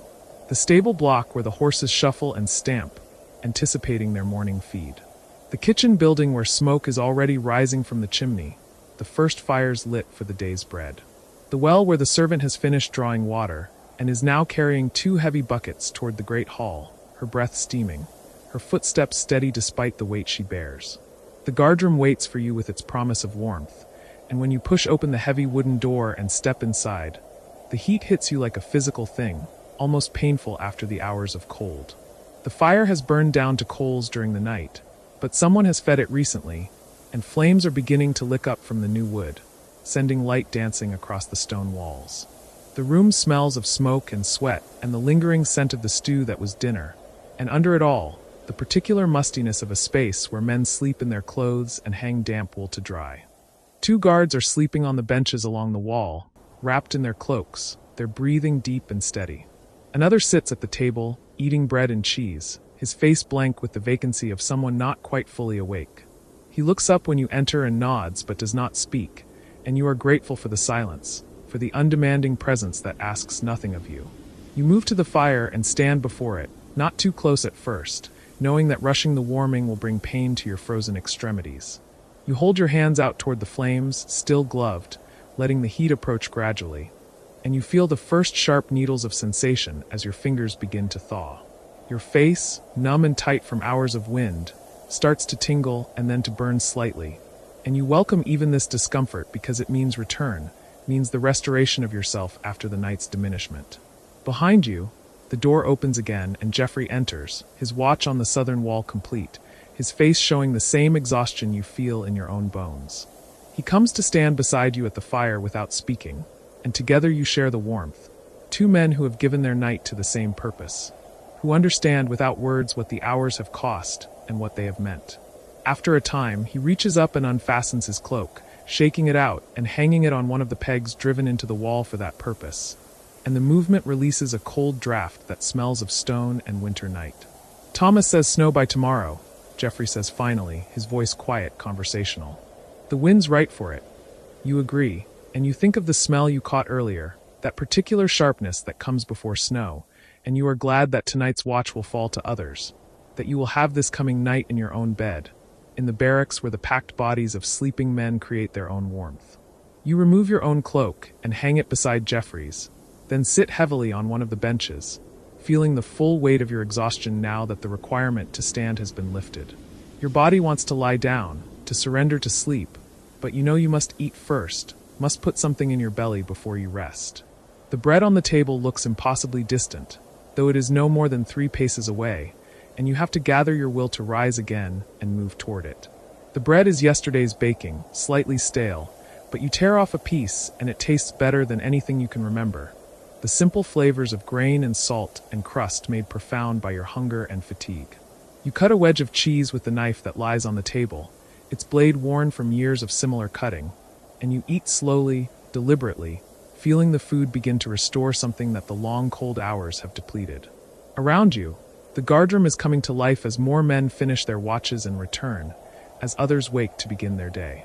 The fire is fed again, built up until it roars and crackles, throwing heat that finally penetrates the layers of wool and leather you wear. Conversations begin, quiet at first but growing gradually louder, the ordinary talk of men who share a trade and a life. Someone mentions that the captain wants the weapons inspected today, every spear and sword checked for rust and edge. Another speaks of a letter received from his brother in the south, news of a new nephew he has not yet seen. The topics are mundane, domestic, the small threads that weave through days and weeks and years, that make a life from the repetition of duties and the accumulation of small events. You listen without fully attending, your mind still half occupied with the night that has passed, with the strange clarity that sometimes comes after long hours of wakefulness and cold. You think of the stars you watched, their slow wheel across the sky, and the way they made you feel both infinitely small and somehow connected to something vast and enduring. You think of the silence, the deep quiet that settled over the land in the hours before dawn, and how it felt both peaceful and slightly ominous, as though the world itself were holding its breath. But mostly you think of the ordinary nature of what you have done, the unremarkable act of standing in the cold and watching through the dark, and how this act, repeated night after night by men whose names are never recorded, whose faces are forgotten as soon as they age and die, is nevertheless essential, necessary, the foundation upon which everything else rests. Without the watch, there is no safety. Without the watchers, there is no sleep.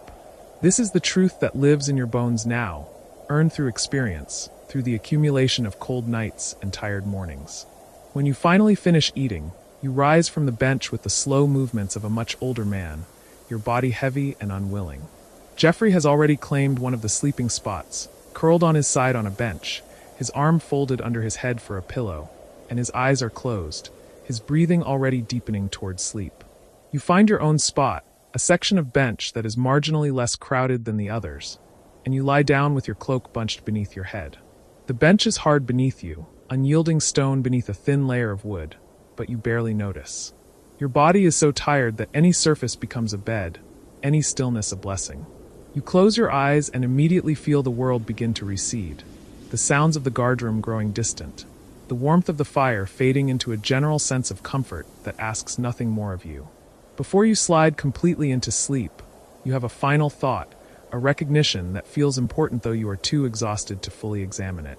You understand now, in a way you did not before, that endurance is not a single act but a series of small continuations, of moments when you choose to remain at your post rather than abandon it, when you flex your frozen fingers and stamp your numb feet, and keep watching even though every part of you wants to retreat into warmth and rest.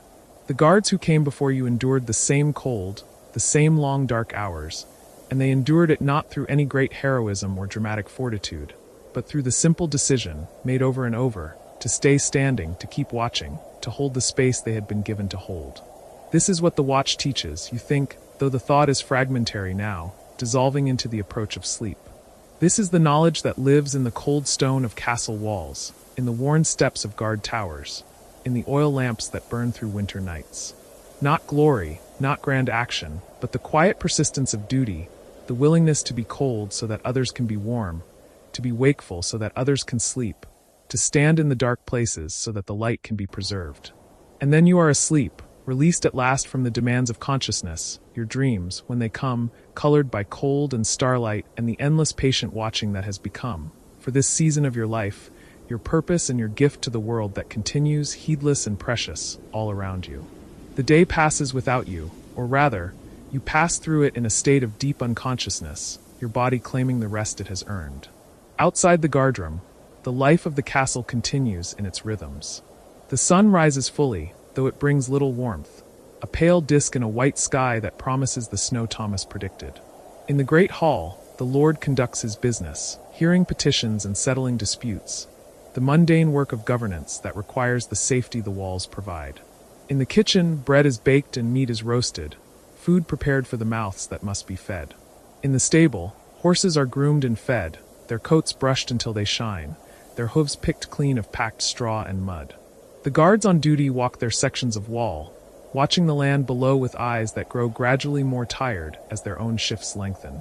They see the ordinary traffic of a winter day, a merchant's cart heading toward the town, 2 travelers on horseback, a boy from the village bringing a message for the steward. Each is noted, evaluated, and allowed to pass, part of the endless stream of humanity that moves through the landscape, each person on some errand that seems urgent to them, that fills their particular day with purpose and meaning. In the early afternoon, the first snow begins to fall, tentative at first, just a few flakes drifting down from the gray sky, but gradually increasing until the air is thick with it, until the world becomes a soft blur of white. The guards pull their cloaks tighter and hunch their shoulders against the accumulation on their backs and heads, and they watch the road below disappear under the gathering white, the familiar landscape transformed into something strange and dreamlike.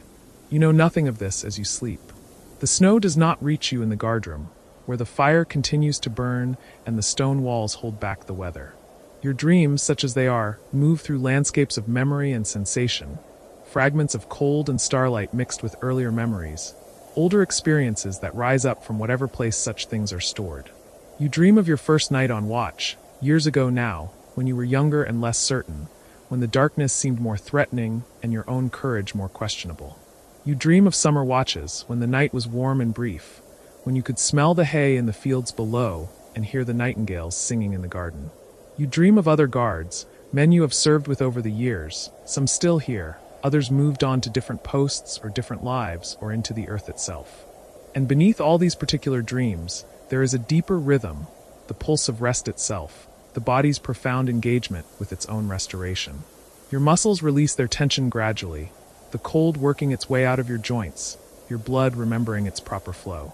Your mind, freed from the necessity of vigilance, wanders through its own territories, sorting and storing and making sense of experience in ways that consciousness cannot achieve. You wake in the late afternoon to a guardroom that is louder and more crowded than when you fell asleep. The changing of the watch has brought new men in, and those who slept through the morning are now rising, preparing for their own tours of duty. Someone has brought in firewood, and the stack beside the hearth is replenished, the pieces of split oak and ash that will feed the flames through another night. The air is thick with smoke and steam, and the smell of wet wool as snow-covered cloaks are brought inside and hung to dry.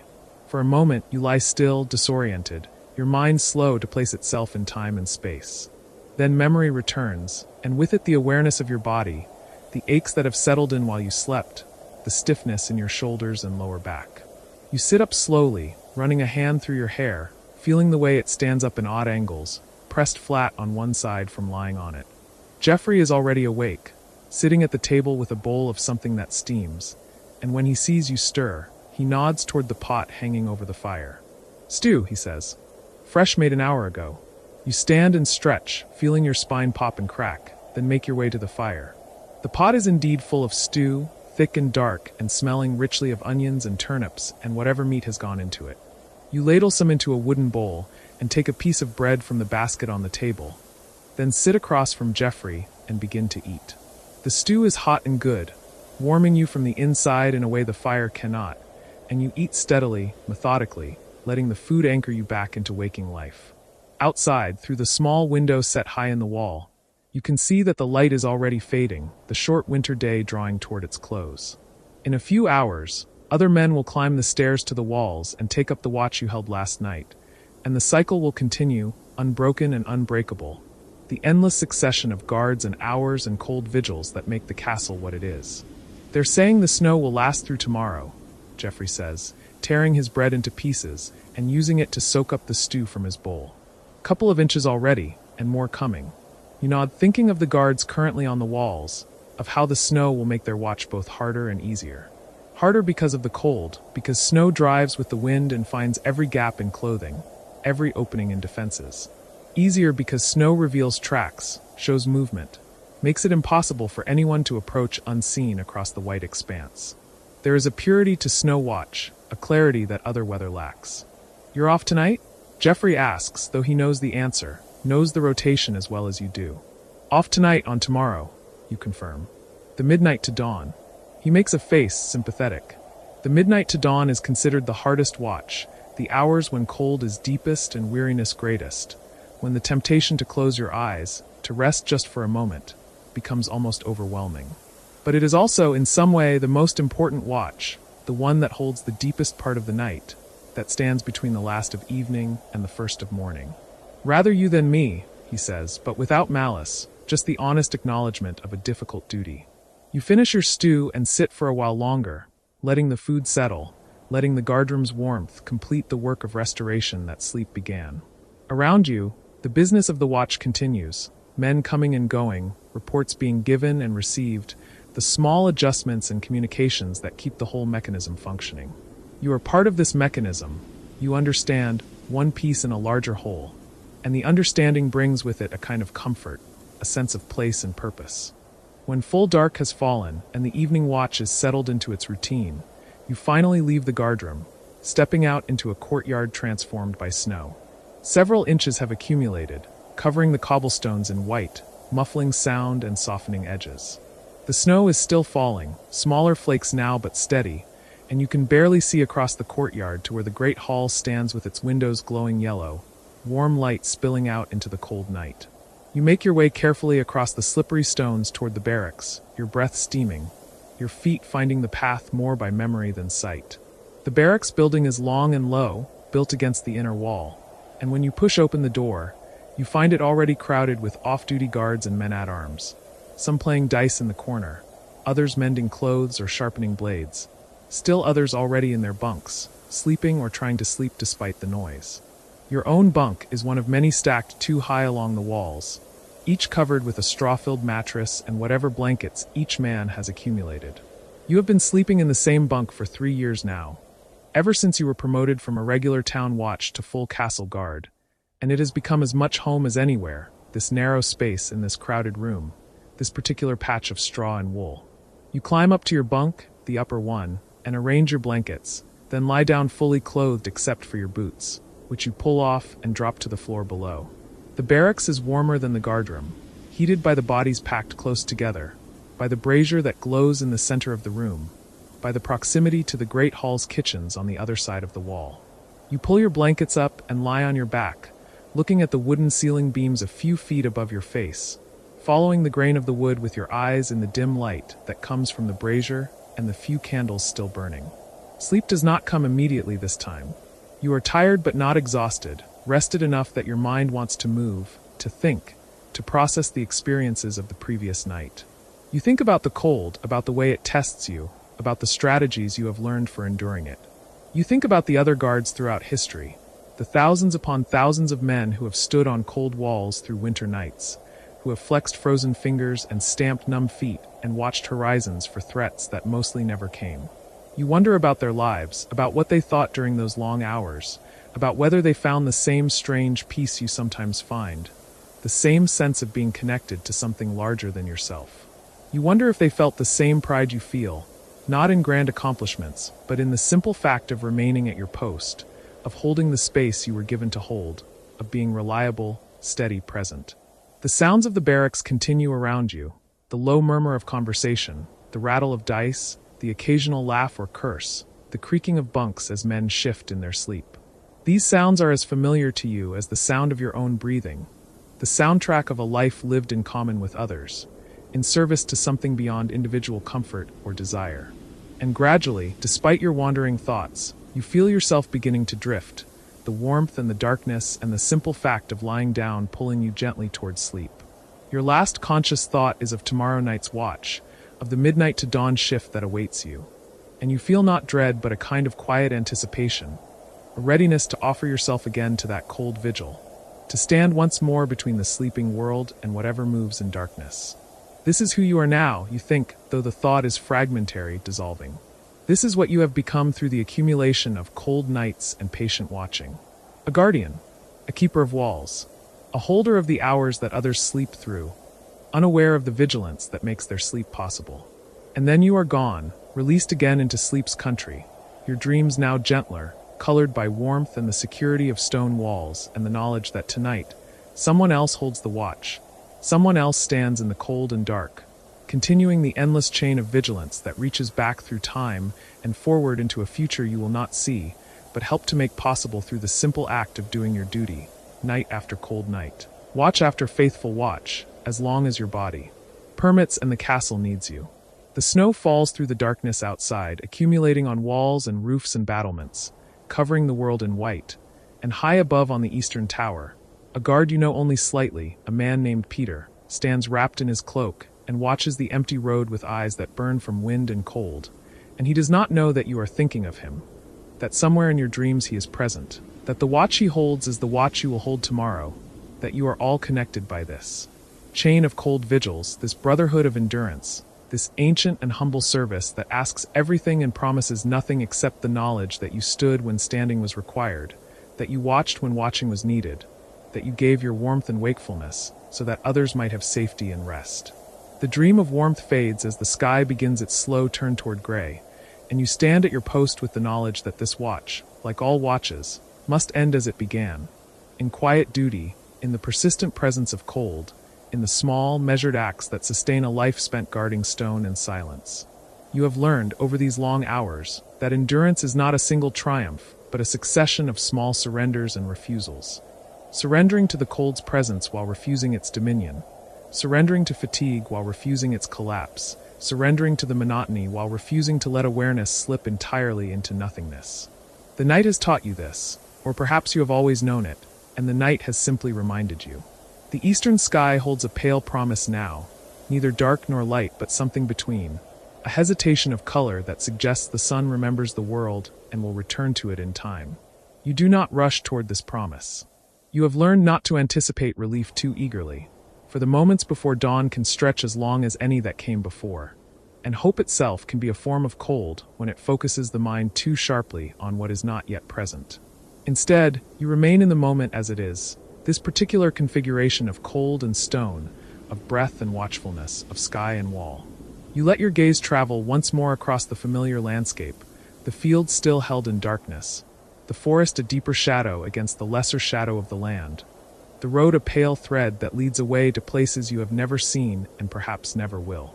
There is a strange comfort in this, in the knowledge that the world extends beyond your watch, that beyond the circle of your attention there are other guards standing at other walls, other fires burning in other braziers, other pairs of eyes scanning other horizons. You are not alone in this vigil, though you stand alone at your post. The network of watches extends across the land, a web of alertness that holds through the darkest hours, each guard a single point of consciousness in a larger pattern of protection and presence. You think of the guards you have known, those who taught you in your early days, those who stand with you now in different towers, those who have passed from watch to watch until their final relief came and they laid down their spears for the last time. Each carried the same cold, the same weight of hours, the same small rituals that made the darkness bearable. Each learned, as you have learned, that the body can be taught to withstand what the mind initially believes impossible. The brazier beside you has burned low again, the coals a faint constellation of red among the ash. You add wood carefully, selecting pieces that will catch and hold, arranging them so that air can move between them and feed the flames. The fire responds slowly, reluctantly, as though it too is tired from the long night and must be coaxed back into wakefulness. You do not blame it. Everything that burns must also rest, must find the balance between consumption and conservation, between giving light and preserving fuel for the hours still to come. Though dawn approaches, you know better than to let the fire die completely. The cold does not vanish with the sun's return. It only changes character, becomes a different presence, less overwhelming perhaps, but still persistent, still something to be managed and endured. The day watch will be grateful for the warmth you maintain, for the small gift of fire that eases their first hour at the post. You pace again, not because you must but because the rhythm has become part of you, woven into the fabric of the night so thoroughly that stillness now would feel like abandonment. Your footsteps trace the same path they have traced 100 times tonight, wearing a groove not in the stone, which is too hard for such impermanence, but in the pattern of the night itself, in the accumulation of small movements that make up a watch. The stars have begun their slow fade, not disappearing entirely but losing their insistence, their sharp clarity against the void. They recede as the sky prepares to fill with other light, and you feel a curious gratitude toward them, these distant fires that have kept you company through the darkness.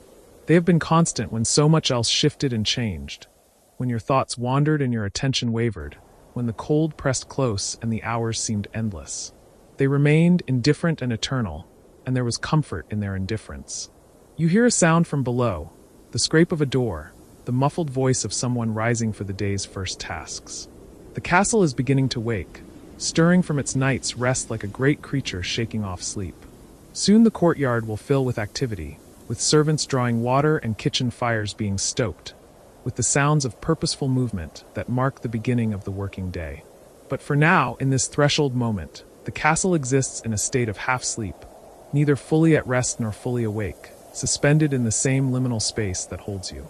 You realize that you have become liminal yourself, transformed by the long watch into something between the day person you were and the night sentinel you have been. When you descend from this tower, when you remove your cloak and set down your spear, when you eat your breakfast and seek your bed, you will carry something of the night with you, some residue of silence and cold that will not immediately dissipate. You will lie down to sleep while others rise to work, moving counter to the castle's rhythm, existing slightly out of phase with the ordinary flow of time. This is part of the gift and burden of the night watch. It sets you apart, marks you as someone who has seen what others sleep through, who has stood guard over the vulnerable hours when the castle's strength resides not in numbers, but in the few who remain alert and watchful. There is pride in this, though it is a quiet pride, not the sort that demands recognition, but the sort that sustains itself through the doing, through the simple fact of duty fulfilled. The wind has gentled as the night ages, as though it too is tired of its own restlessness and seeks some respite. The air still carries cold, but the edge has softened slightly, the temperature rising by degrees so small they are almost imperceptible, noticed only by someone who has attended to the cold for hours with the focused awareness that the watch demands. You note this change with a small satisfaction, another sign that the night is indeed moving toward its conclusion, that the patterns you have learned to read remain reliable. You think about the question that sometimes arises among guards during the brief moments of companionship between watches, whether the night watch is harder in winter or in summer. Some argue for summer's difficulty, for the struggle against sleep when warmth makes the body languid and the darkness is brief and less absolute. Others insist on winter's challenge, on the cold that tests the body's limits and the long hours that stretch the mind to breaking. You have come to believe that both are true and neither is entirely accurate, that difficulty is not a fixed quality, but something that shifts with circumstance, with the guard's health and state of mind, with the particular constellation of challenges that any given night presents. Tonight has been neither the hardest nor the easiest of your watches. There have been nights when injury or illness made every moment an agony of endurance, when the hours passed with glacial slowness and relief seemed impossibly distant. There have been other nights when the conditions aligned in your favor, a mild temperature, a bright moon, a rested body and quiet mind. And the watch passed almost pleasantly, a meditation rather than a trial. Tonight has been something between a typical watch, the sort that makes up the majority of your service, neither remarkable nor forgettable, simply present and requiring to be lived through with attention and care. And perhaps this is the deepest lesson of the watch, that most of life is precisely this, neither crisis nor celebration, but the steady middle ground that must be traversed with patience and presence, with small skills and modest endurance, with the understanding that the ordinary requires its own form of courage, less dramatic than heroism, but no less essential. The gray in the east has deepened slightly, taking on the faintest suggestion of blue, a color so subtle you might doubt it if you look directly, but which reveals itself in peripheral vision, in the corners of sight where perception is sometimes more acute than in the center of focus. You have learned to trust these peripheral perceptions, to attend to what appears at the edges rather than forcing your gaze to penetrate the darkness directly. The watch has taught you that seeing is not always a matter of looking harder, but often of looking differently, of allowing rather than demanding, of patient receptivity rather than aggressive focus. Your hands are stiff from the cold despite the gloves and the periodic warming at the brazier. You flex your fingers slowly, working sensation back into them, feeling the small pains that come with cold stiffened joints. These pains are familiar, almost comfortable in their familiarity, part of the catalog of sensations that constitute a winter watch. You know they will fade quickly once you are inside, once warmth returns fully to your extremities, but for now they are simply present, another aspect of the experience to be noted and accepted without complaint.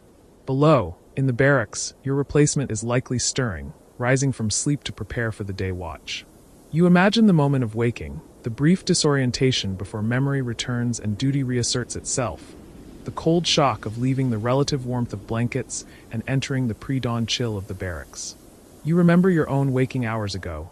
Was it truly only hours? It seems like days since you rose, dressed, armed yourself, and climbed to this tower. And you feel a kinship with your replacement, this fellow guard who will soon stand where you stand, who will warm hands at the fire you have maintained, who will take up the watch in an unbroken line of vigilance that extends backward into history and forward into an unknowable future. This continuity is perhaps the deepest comfort of the watch, the knowledge that you are part of something larger than yourself, a tradition of guardianship that has outlasted individual lives and individual kingdoms, that persists as long as there are walls to guard and people who sleep behind them trusting in the wakefulness of others. Your particular watch will end, but the watch itself continues, passed from hand to hand like the spear you carry, worn smooth by countless grips before yours and countless more to come. The cold has settled into your bones now, not painful but present, a deep chill that will take time to dispel even in the warmth of the hall. You know from experience that you will shiver even after you have left the tower, that your body will continue to react to remembered cold long after the actual temperature has changed. This delayed response is curious. This way the body holds on to sensation even when the stimulus has passed, as though the experience must be fully processed before it can be released. You think about warmth with a clarity born of prolonged absence.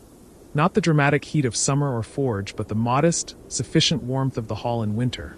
The warmth of a fire shared with companions, of hot food and mulled wine, of blankets and the slow restoration of normal body temperature.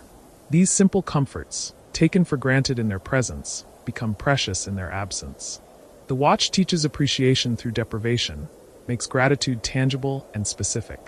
The sky continues its slow transformation, the quality of darkness changing in ways too subtle for sudden perception, but unmistakable over the span of minutes.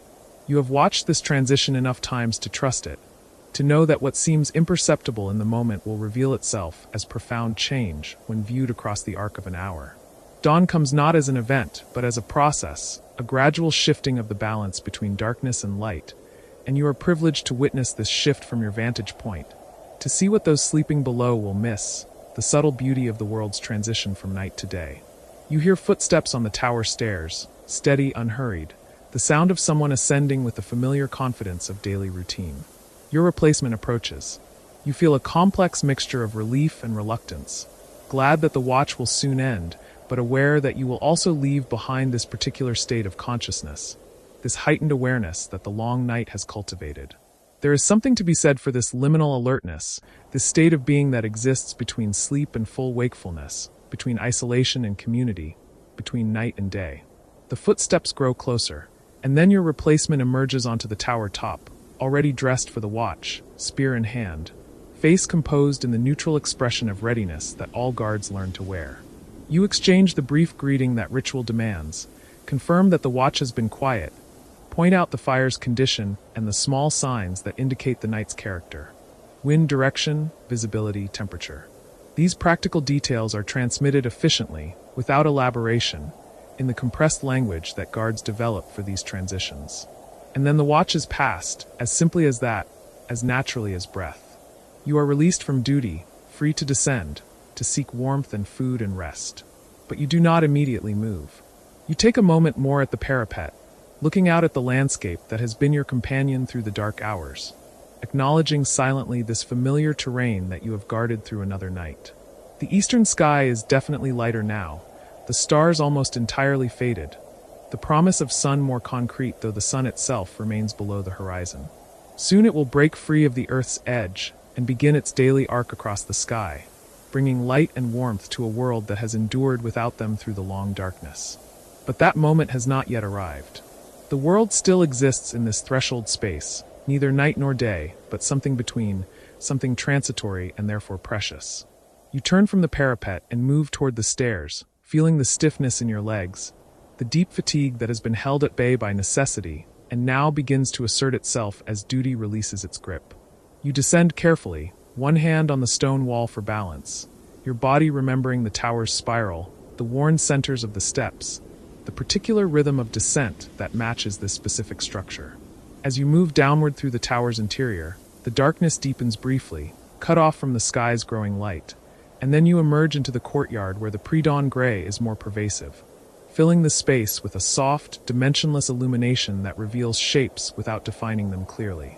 The courtyard is quiet still, but no longer silent.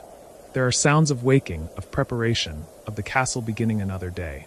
You cross toward the hall, aware of the cold in a new way now that the watch has ended, now that your consciousness no longer needs to maintain its focused vigilance. The cold is more immediate, more personal, something happening to you rather than something simply present in the world. You feel the ache in your joints, the numbness in your extremities, the deep chill that has accumulated in your core over the hours of exposure. The hall door opens to your touch, and warmth flows out to meet you, along with the smell of baking bread and the sound of voices, of morning conversation among those who have risen early to prepare the day's first meal. You step inside, and the warmth envelopes you like an embrace, almost painful in its intensity after the long cold, making your skin prickle and your eyes water. You stand for a moment in the doorway, letting your body adjust to the temperature change, feeling the transition happen in layers. Skin first, then muscle, then the slow warming of deeper tissues and bone. Someone offers you bread, still warm from the oven, and a cup of something hot, broth or weak beer. You are not particular. You accept both gratefully, wrapping your stiff hands around the cup's warmth, feeling the heat penetrate your palms and begin to spread up your arms. The bread is coarse but good, substantial and sustaining, and you eat slowly, letting your body remember that there are pleasures beyond mere survival, comforts beyond the cessation of discomfort. Around you, the hall fills with others, servants beginning their work, early rising guards preparing for day duties, the occasional noble or steward already attending to administrative tasks. The castle's life resumes its daytime rhythm, and you find yourself grateful for this bustle, this return to the ordinary human community after the long solitude of the watch. Yet part of you remains in the tower, still looking out at the darkened land, still alert for movement that will not come, still maintaining the vigilance that has become, over these hours, a kind of meditation. You finish your bread and drain the last of the hot liquid from your cup, feeling warmth settle into your stomach, radiating outward to join the heat that the hall's fire has been slowly restoring to your extremities. The worst of the chill is passing now, though you know from experience that true warmth will take time, that you will likely feel cold for another hour at least, even in bed beneath blankets, as your body fully processes and releases the deep cold it has absorbed. You think about sleep, about the luxury of horizontal rest, about closing your eyes and letting consciousness drift away into the darkness that the watch has held at bay. But sleep will wait a few minutes more. There is something you want to do first, a small ritual of closure that has become important to you over the years of keeping watch. You make your way to the small chapel that adjoins the hall, a modest space of stone and shadow where a single candle burns before a simple altar. The chapel is empty at this hour, existing in its own quiet separate from the growing activity of the hall. You step inside, letting the heavy door close behind you, muting the sounds of morning. Here in the chapel's stillness, you offer a brief, wordless prayer, not asking for anything, not bargaining or pleading, but simply acknowledging the completion of another watch, the gift of having endured another night, the privilege of standing guard while others slept. You think of those who depend on your vigilance, those who sleep safely because you and your fellow guards remain awake and watchful. You think of your companions in arms, those who have kept watch with you tonight in other towers, those who will keep watch tonight when you sleep, those who will never keep watch again. The prayer is brief, more feeling than words, a moment of recognition and gratitude that helps mark the transition from watch to rest, from duty to release. When it is finished, you stand a moment longer in the chapel's quiet, letting the stillness settle into you, becoming a different kind of silence than the watch's alert vigilance. This is a silence of conclusion, of arrival rather than waiting, of rest rather than readiness. Then you leave the chapel, crossing back through the hall where the day's business continues to accelerate, and make your way toward the barracks and the bed that awaits you. Your body is heavy now with the fatigue that duty had held in suspension, and each step requires conscious effort, a small act of will against the overwhelming urge to simply stop moving, to sink down wherever you are and surrender to sleep's demand.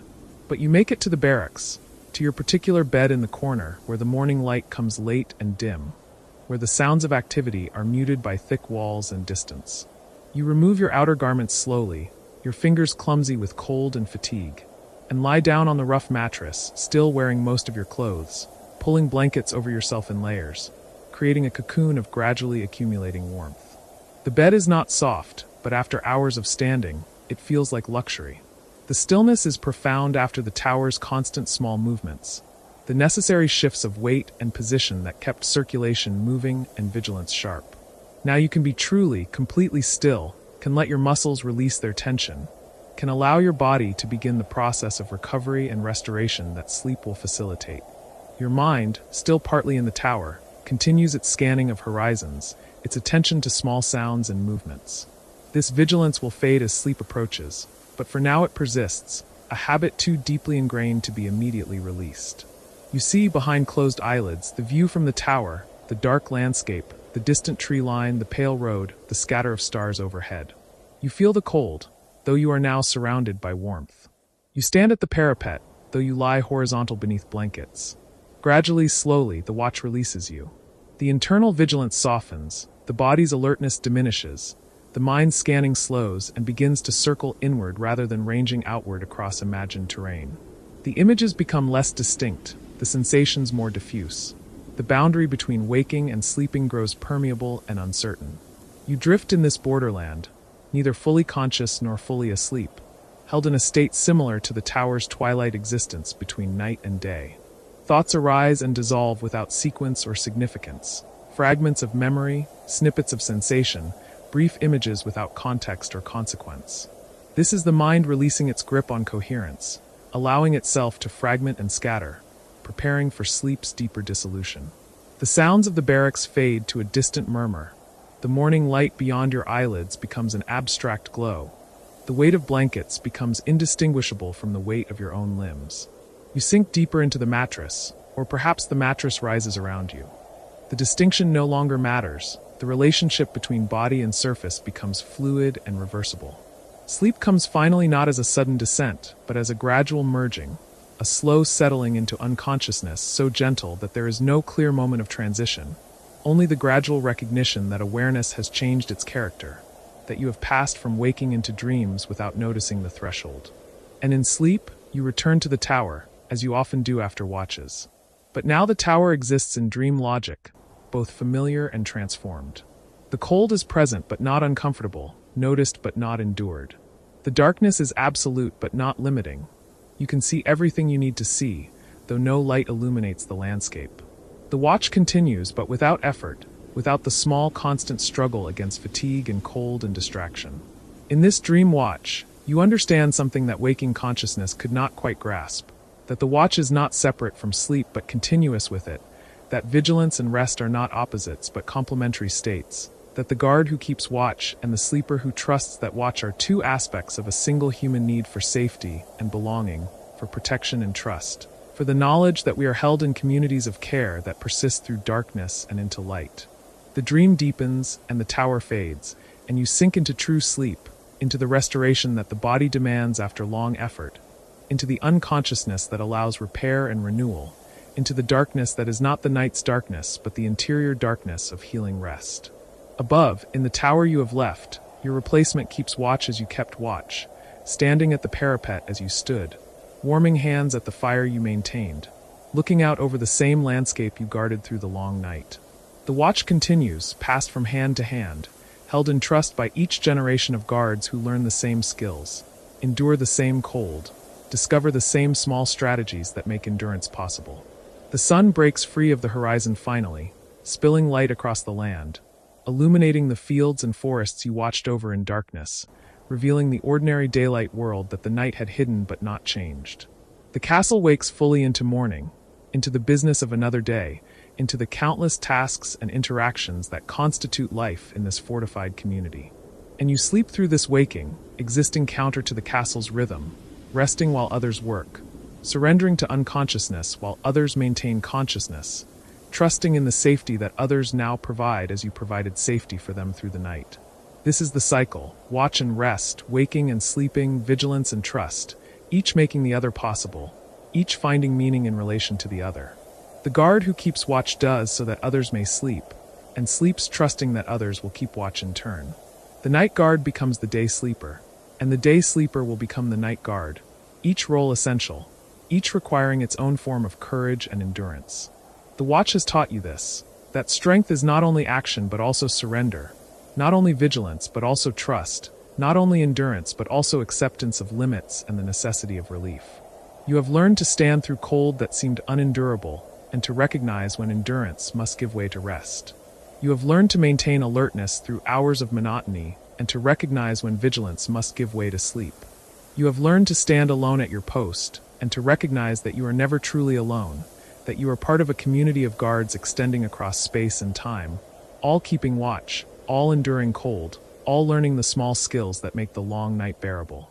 And now you rest, and the watch continues without you, held by others who have learned or are learning the same lessons, who stand at their posts feeling the same cold, maintaining the same vigilance, discovering the same small comforts that you discovered. The warmth of the brazier, the rhythm of pacing, the distant stars, the slow passage of hours marked by bells and inner scents, the gradual transformation of the sky from black to gray to the first suggestion of blue. The watch continues, has always continued, will continue as long as there are walls to guard and communities to protect. As long as there are those willing to stand through the cold, dark hours so that others may sleep in safety. As long as there are human beings who understand that we survive not as isolated individuals, but as communities of mutual care, each serving the others in turn, each watching and each resting, each giving and each receiving the gift of safety, the gift of vigilance, the gift of trust that others will stand watch through our sleeping hours as we stood watch through theirs. This is how castle guards endured night watches in the cold. Not through some superhuman immunity to suffering, but through small, patient strategies accumulated over generations, through the warmth of fires and the weight of cloaks, through the rhythm of pacing and the sharing of hot drinks, through the companionship of relief guards and the knowledge that the watch would end, through the understanding that what seemed unendurable could be endured if broken into moments, if met with attention. And small comforts, if held in the context of duty and community and the long tradition of guardianship that gave the suffering meaning. They endured through practical preparation and ritual practice, through layered clothing and sheltered posts, through braziers fed through the night and watches divided into manageable shifts.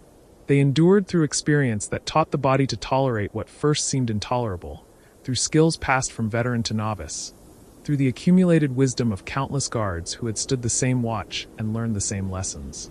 But most deeply, they endured through the knowledge that their endurance mattered, that the discomfort they bore protected those who slept, that their vigilance was a gift to the community that sustained them in turn, that the watch was not meaningless suffering but purposeful service, part of the web of mutual care and obligation that made civilized life possible even in ages of violence and uncertainty. You sleep knowing this, though knowing is perhaps not the right word. You carry this understanding in your body, in the bones that ache from standing, in the hands that remember the spear's weight, in the eyes that closed on the memory of darkness and distant stars. The watch has marked you, has taught you lessons that live deeper than conscious thought, that will remain part of you through all your days and all your watches to come. And when you wake, hours from now, in the afternoon light that filters into the barracks, you will rise stiff and still tired, will eat and drink and attend to the small necessities of life, and in time will prepare to climb the tower stairs again, to take up the spear again, to stand watch again through another night, through cold that will seem fresh though it is the same cold you have known 100 times before. This too is part of the lesson, that the watch repeats, that each night brings the same challenge, that endurance is not a single victory, but a practice that must be renewed again and again, that we do not conquer cold or darkness or fatigue once and for all but meet them anew each time, bringing what we learned from previous encounters, but discovering each time that the knowledge must be lived through again. That understanding is not the same as experiencing, that we can know the watch will end, and still find the hours long, still feel the cold as cold, still struggle against sleep's seduction. And perhaps this too is essential, that the challenge remains real, that familiarity does not erase difficulty, that we do not become immune to suffering but only more skilled at enduring it, more practiced in the small strategies that make endurance possible, more patient with ourselves and the limitations we cannot transcend. The watch humbles as much as it strengthens, teaches limitation as much as capability, reveals that we are vulnerable creatures who must use intelligence and cooperation to survive conditions that our bodies alone cannot withstand. The guard in the tower, no matter how experienced or dedicated, cannot stand through the winter night without fire, without shelter, without the cloak woven by others' hands, without the food prepared by others' labor, without the community that gives the watch its meaning and makes the guard's sacrifice purposeful rather than futile. You sleep in this web of mutual dependence, held by the community even in unconsciousness, protected by those who now keep watch as you protected them. And this perhaps is the deepest answer to how guards endured the cold. Not alone but together, not through individual heroism, but through collective care, not by transcending human limitation, but by acknowledging it and creating systems and traditions that allow limited beings to accomplish what seems impossible when we stand isolated. The watch is both intensely solitary and profoundly communal, and learning to hold both truths simultaneously is part of what the long night teaches. You stand alone at your post, and you are part of an unbroken line of guards extending across space and time. The cold touches only your body, and the cold is shared by every guard who has ever stood watch in winter. Your particular night is unique and unrepeatable, And your particular night is one instance of a recurring pattern that will continue long after your particular life has ended. These paradoxes cannot be resolved, only lived through and gradually understood in the body's knowing rather than the mind's analysis.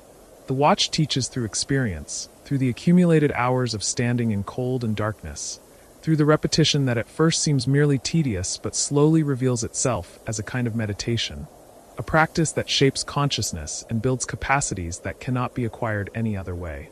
And now the shaping continues in sleep, in dreams that process the night's experience, in the body's restoration that prepares for the next watch and the next, in the deep rest that is not escape from duty but part of duty's rhythm, as essential as vigilance itself, the necessary complement that makes sustained service possible.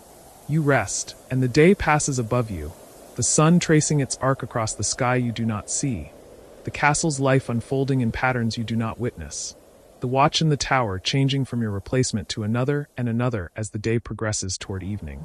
When you wake, it will be with the knowledge that the cycle continues, that night will come again, that you will climb the stairs again, that the cold will be waiting, and you will meet it again with the skills and strategies you have learned, with the patience you have cultivated, with the understanding that endurance is possible because others have endured before you and others will endure after you, that you are part of something larger than yourself, something that continues.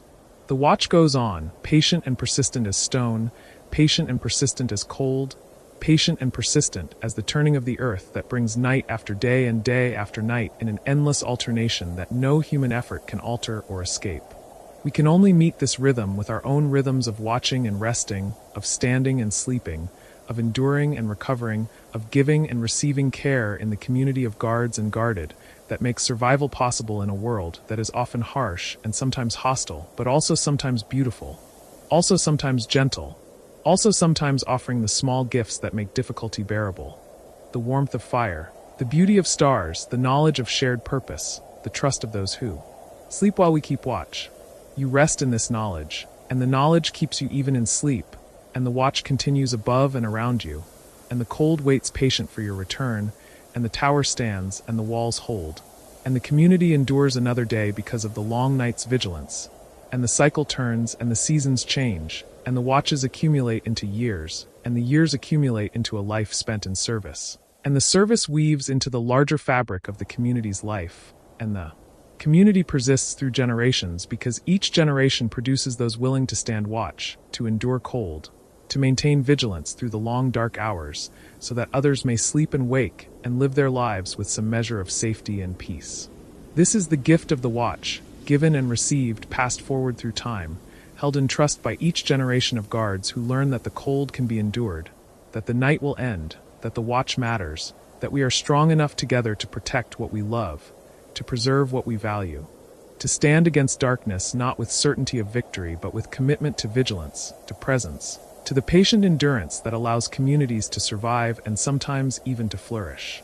Despite the cold, despite the darkness, despite all that threatens and diminishes and destroys, you carry this understanding into sleep and out of sleep, into the next watch and the next, into all the cold nights that wait ahead, knowing that you can endure because others have endured, that you will endure because endurance is possible, that the watch will continue because it must continue, because we make it continue through our individual choices to climb the tower one more time, to stand at the post one more night, to hold vigilance one more watch, to keep faith with those who sleep, trusting our wakefulness, to honor the trust placed in us by maintaining the watch as it has always been maintained, with patience and skill and small comforts and the knowledge that dawn will come, that relief will arrive, that the cold night will yield to morning, that the watch will end as all watches end, completed and passed forward, held briefly and released, endured and transcended and ultimately transformed into the rest that makes the next watch possible. The cycle holds, the rhythm continues, the watch endures.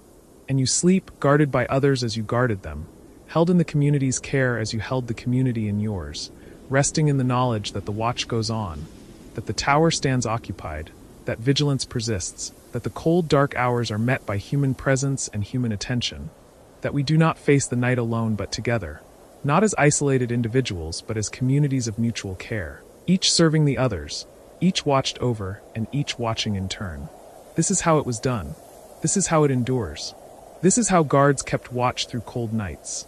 Not easily, not without cost, but faithfully, skillfully, patiently, with understanding that accumulated over generations and strategies that made the impossible possible, with fire and wool and companionship and ritual, with the knowledge that the night would end and the conviction that their endurance mattered.